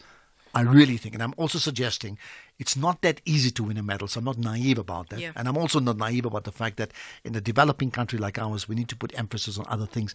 But the fact is, sport is an industry. Absolutely. Like music and arts are industries. So you invest in sport, you actually get people, they create jobs for themselves, and that's fantastic. So what do you think? I'm saying 20. Absolutely. I think it's very much possible. It's just that we need to invest in our talent here in the country, not only when we prepare them for the Olympics, but in terms of just those 4 years and making sure that they're ready throughout those years. But what I found interesting is that the sprinters from Botswana, Teboho, who won gold and also got a silver with the relay team, they literally came and prepared for the Olympics in South Africa for 3 months. In South Africa. They were here. In South Africa. They see benefits in being here. Yes. So what is it that we're missing? Well, stone silence from me, because I'm going to leave it to those that know better to answer that question. You can also tweet it out and also WhatsApp us 0614 104 107. What is it that we are missing? Why can't we get 20 and 25 medals? We host every other big tournament. Why can't we do this in the Olympic Games? Thanks for that. Well, that's it. I am Tumin Khapele Mudimukyo. 18 teams are back on the hunting ground. No one wants a loss or a draw. They are all searching for maximum points in every encounter. This is the Bundesliga. Football as it's meant to be. Do not miss out on the 2024-2025 Bundesliga season. Catch the action live on Saturdays at 6:30 p.m. Live on SABC Sport on DTT Channel 4 and at your fingertips on SABC Plus. Also available on sabcsport.com. Hashtag We Love It Here. Proudly brought to you by SABC Sport. For the love of the game.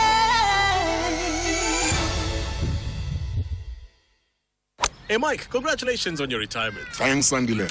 Are you preparing for it? Yes, but not just for myself. For you and? For me and my employees. Oh. You know, since we moved to Old Mutual Corporate, their retirement funds have not only been safe and secure, but gaining competitive returns through exposure to diverse investment markets. Impressive. Visit oldmutual.co.za/employee benefits and go from questions to solutions for your employees with Old Mutual Corporate. Old Mutual Life Assurance Company SA Limited is a licensed FSP and life insurer. T's and C's apply. SABC Sport, the proud broadcaster of the Olympic Games Paris 2024, celebrates Team SA medalists. South Africa 26, Australia 19. The bronze medal for South Africa from Paris 2024. Olympic medal is very, very special, and sometimes you only realize it a year or two afterwards. I'm really grateful for our players that they could call themselves Olympic medalists. For the love of the game. SAFM is celebrating its 88th birthday, and what better way to celebrate than with you, our loyal listener? We will be giving away 8,800 to 10 lucky listeners during the month of August. To stand a chance of winning, stay tuned to SAFM and SMS the keyword SAFM88 followed by your name to 41391 and listen to the station throughout the day, where you could be selected as a winner. SMSs are charged at R1.50 per SMS. Free SMSs and SMS bundles do not apply.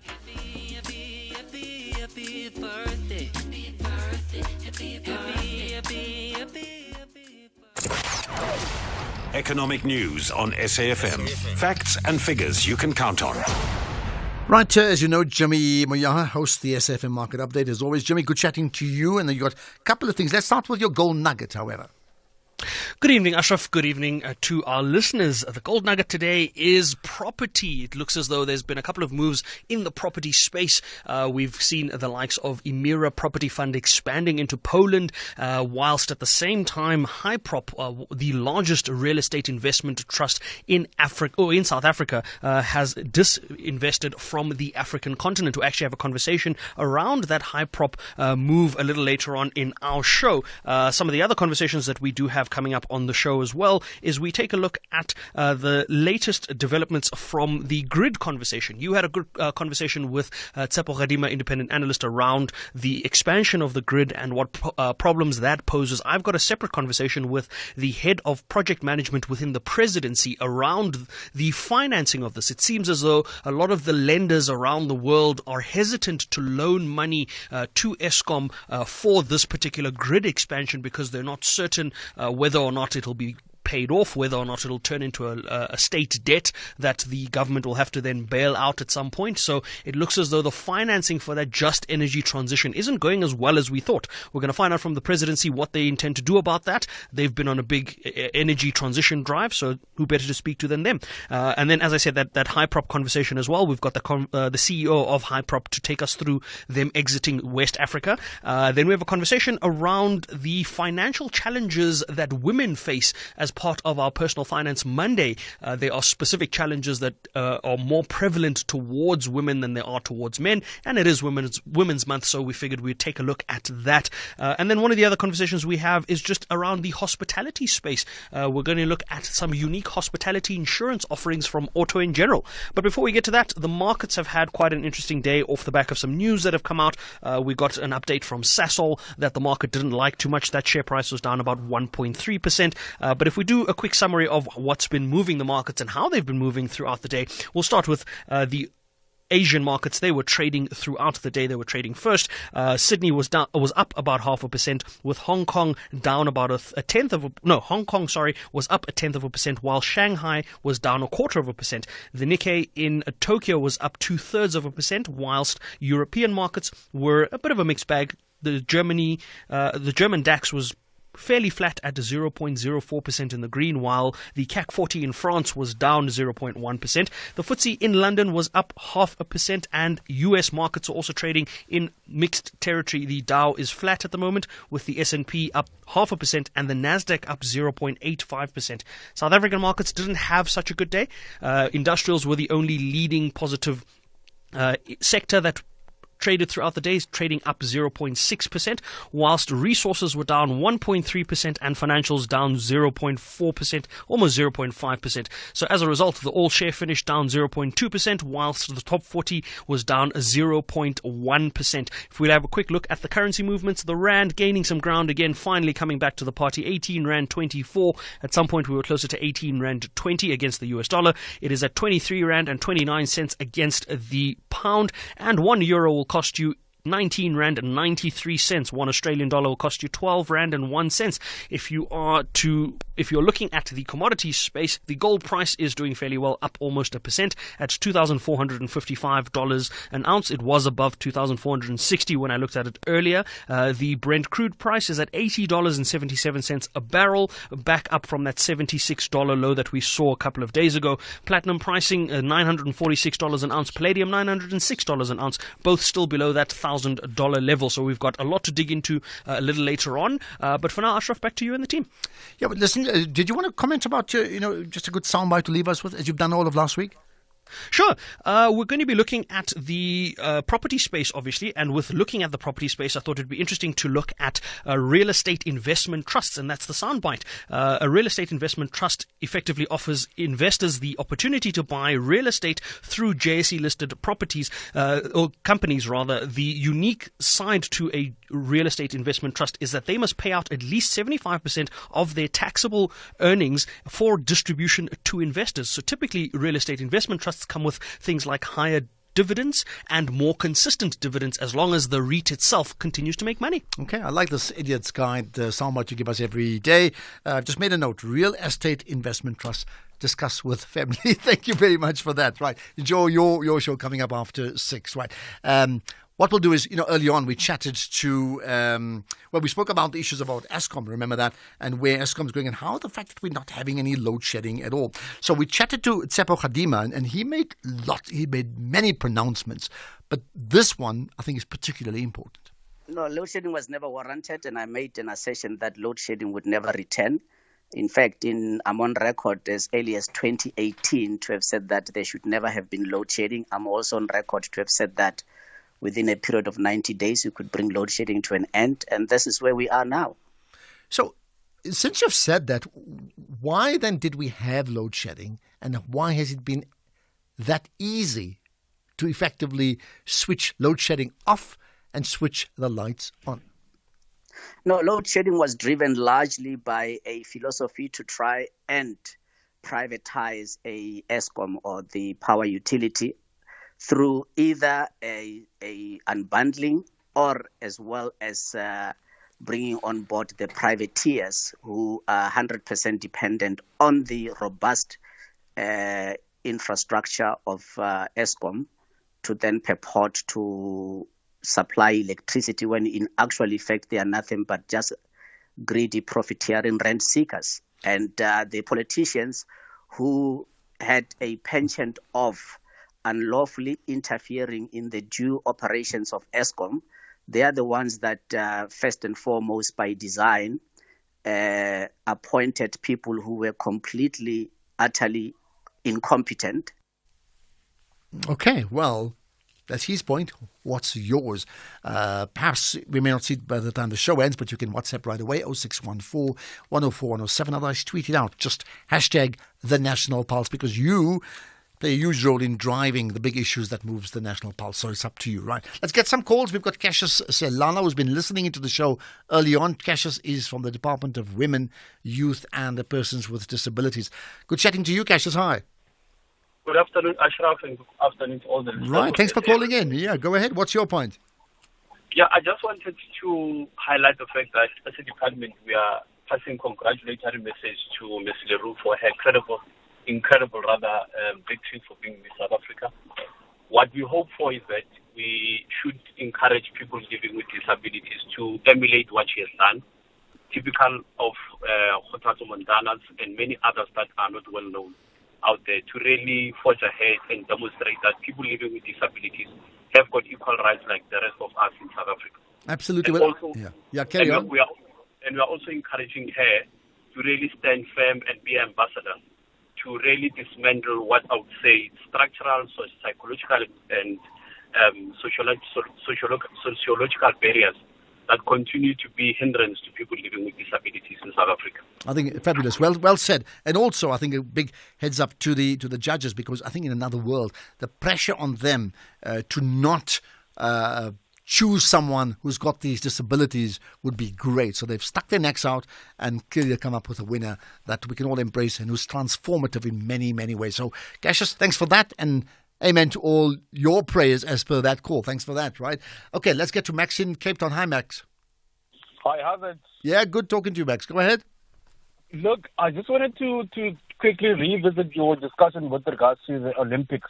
Yeah. You mentioned something around can we host Olympics, but my question around your question was in respect of do we have the facilities to host these Olympics, And where does the likes of Akani Zimbini train? Because I heard somebody saying now on the radio last week that these guys are not training locally, so South Africa does not have the facilities now to host. I mean, coming back from the townships, we don't even have a swimming pool. So if they do come here in South Africa, we host Olympics. I mean, what are these Olympics going to benefit those guys in the privileged rural areas where they have, they have access to all of these facilities that we do have in those prime areas? So that was my question that I wanted to... Okay. Well, I got that. Okay, we're going to move on because of time. Thanks for that, Max. But I mean, here's the thought. I mean, that's why I agree with you. I'm saying to you as a sports lover, I would support not us pitching for the Olympic bid now, but ensuring that we have all the facilities. And you're quite right. Tumi made the point that the Botswana athletes were training in South Africa. Many of the South African runners and swimmers train in the USA because of their fabulous collegiate system. So what is it we can emulate from that country and other countries that achieve consistently that we can implement in our country? And maybe the last thought that I will say on this one, I've said this before because it needs to be said. When do we know our country is fully transformed? When a township looks like a suburb. Think about that. The Chill Zone with Bertha Charuma.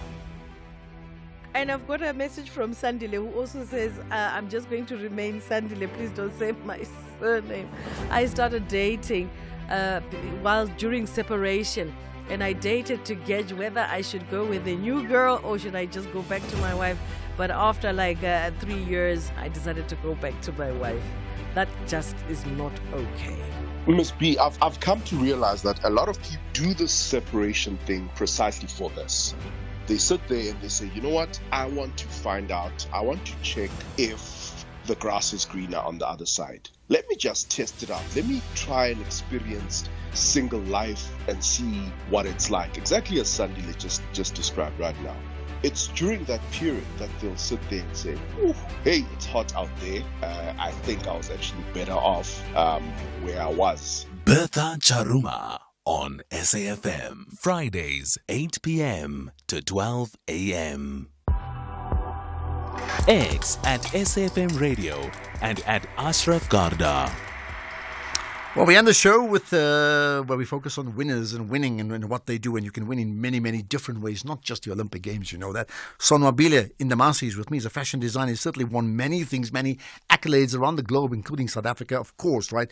And he's got another accolade. So, Sonwabile, good chatting to you. I know you're sunny, as you know, right? Good afternoon, good evening. Yeah, good talking to you. I've just lost track of time now. Well, there you are. Let's talk about the latest of many accolades. I mean, we know already that you're very famous for designing the Nelson Mandela shirt, but that's not the only thing, right? But you've won a very important acknowledgement in the Eastern Cape at the weekend. Tell me about it. First and foremost, I would like to give my heartfelt congratulations on myself for receiving the prestigious Cape Alu Legacy Award. This recognition is a well-deserved contribution that I've made in so many extraordinary contributions in South African fashion industry. So this particular weekend, then I was recognized by this particular stakeholder of the fashion Eastern Cape Fashion Week. And I suppose, I mean, you've been acknowledged at so many platforms. I mean, is this just another one, or is this something very different for you? I have been acknowledged into so many other platforms. One, I have been acknowledged in America, for example, for what they called a prestigious award as well that I was given in America at the time in 1994, before our elections. That was whereby I was given the prestigious award of the city of Atlanta, proclaiming that 13th of March is Vukani Day on my list, which is Vukani, as a wake-up call. And also, I was also awarded an opportunity by then the wife of Martin Luther King who then hosted me in 1994 as well, before our election here in America, and whereby I had to lay a wreath as well on the husband tombstone.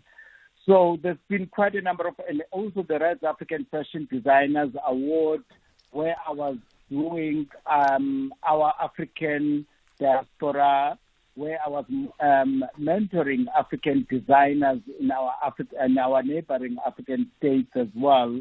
By RAFTA, they gave me an award for doing that, and they were taking me into our international African designers countries of their origin. Okay. And they will bring them into South Africa for mentorship. Okay, that's fantastic. I mean, here's the thing, one of the things that we do on this feature is not just acknowledging people who win as you do win, but, we talk about you as winners in terms of your journey. What is it that makes you successful? I mean, what makes you a winner? I should think it's not about winning to me, because I was not in a race, I'm not in an Olympiad. It's nothing that it's just only an achievement of the things that I have been, the contribution that I've been doing into our community. For an example, in my little space, when then I did this contribution of the tripartite design of this iconic shirt of the late President of the Democratic South Africa, Nelson Rolihlahla Mandela, with Mama Winnie. So at the end of the day, it became this symbol of hope to each and every person who wants to have a piece of Madiba as a reconciler. So therefore, it is within that, how can somebody in South Africa not being recognized for doing something of this magnitude, in playing the role of making a president having a look among other statesmen when he's standing out there, but using his craft just only to do that. Well, you see the bottom line, be careful who you make a shirt for next time round. It may just make you very, very famous. So, Sonobile, good chatting to you. And I'm sure we'll chat some other time soon when you win another award. I don't know. It could happen sooner than you expect. Sonobile Indamasi, fashion designer, award-winning designer, recipient of the Eastern Cape Fashion Week's Cape Aloe Legacy Award for his contribution to fashion. So here's a question from Brian Mabai, a comment, in fact, saying, Ashraf, if we want to compete against global best at the Olympics, we need to invest in the sports codes that we are good in. If it's swimming, let's get more development. We now understand Ethiopia and Kenya in long-distance running. And we also saw Turkey had sent a hitman in shooting range. Well, I agree, okay? So they become known for that. Kenya, Ethiopia, Somalians to a degree. I think at other stages, Morocco, Algeria, maybe less now. But become really, really polished in that field and invest your time. Here's a thought as we wrap up the show. And SFM listeners, Yemen Mashaba is now playing dirty politics, and it's very dangerous for a man of his stature. He is now accusing foreign nationals of raping children in Temba.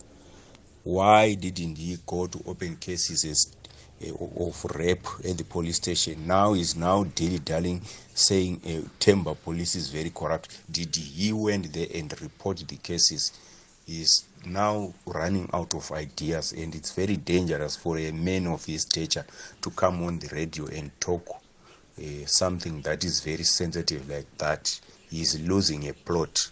Thanks, James in Johannesburg. Thanks for that, James. I think point well made. Of course, he's now taking it to the courts. Let's see what happens. Here's the last thought on the Olympic Games. Good afternoon. Bishop Magwara from Lubako, Zone F. Look, South Africa has performed poor in the Olympics. Very poor. And it's unfortunate that, we seem like we are happy. How can we be happy with 6 medals when people got 126? Huh? We are poor, very poor, very lazy. We are not performing. We are underperforming. We are unpatriotic. Seriously. No, I don't know if we're unpatriotic. I think we are very patriotic, but in many ways the medal count is linked to national GDP. Just check it out, by the way. Okay, that's the show. By the way, talking about medals, some of the athletes, 3 people coming tomorrow. I don't know how they come in drips and drabs. Tatiana Smith, one of them, arriving in South Africa with her gold medal and a silver medal tomorrow. So some cause to celebrate. Right, that's the show from the entire team. As always, from Keys and Temba and Vusani and myself, certainly a thank you to you. Let's get the news now. It's 6 o'clock with Greg House.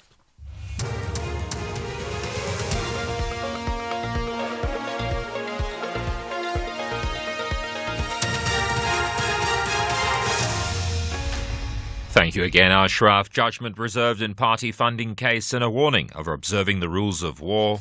Good evening. The Western Cape High Court has reserved judgment in a matter between My Vote Counts, the Presidency, Parliament and the Departments of Home Affairs, Justice and Constitutional Development. My Vote Counts lodged an urgent application over an amendment to the Political Party Funding Act. The litigation is a sequel to the Electoral Matters Amendment Act, under which limits for independent and political party funding were removed ahead of the May elections. Senior researcher at My Vote Counts, Joel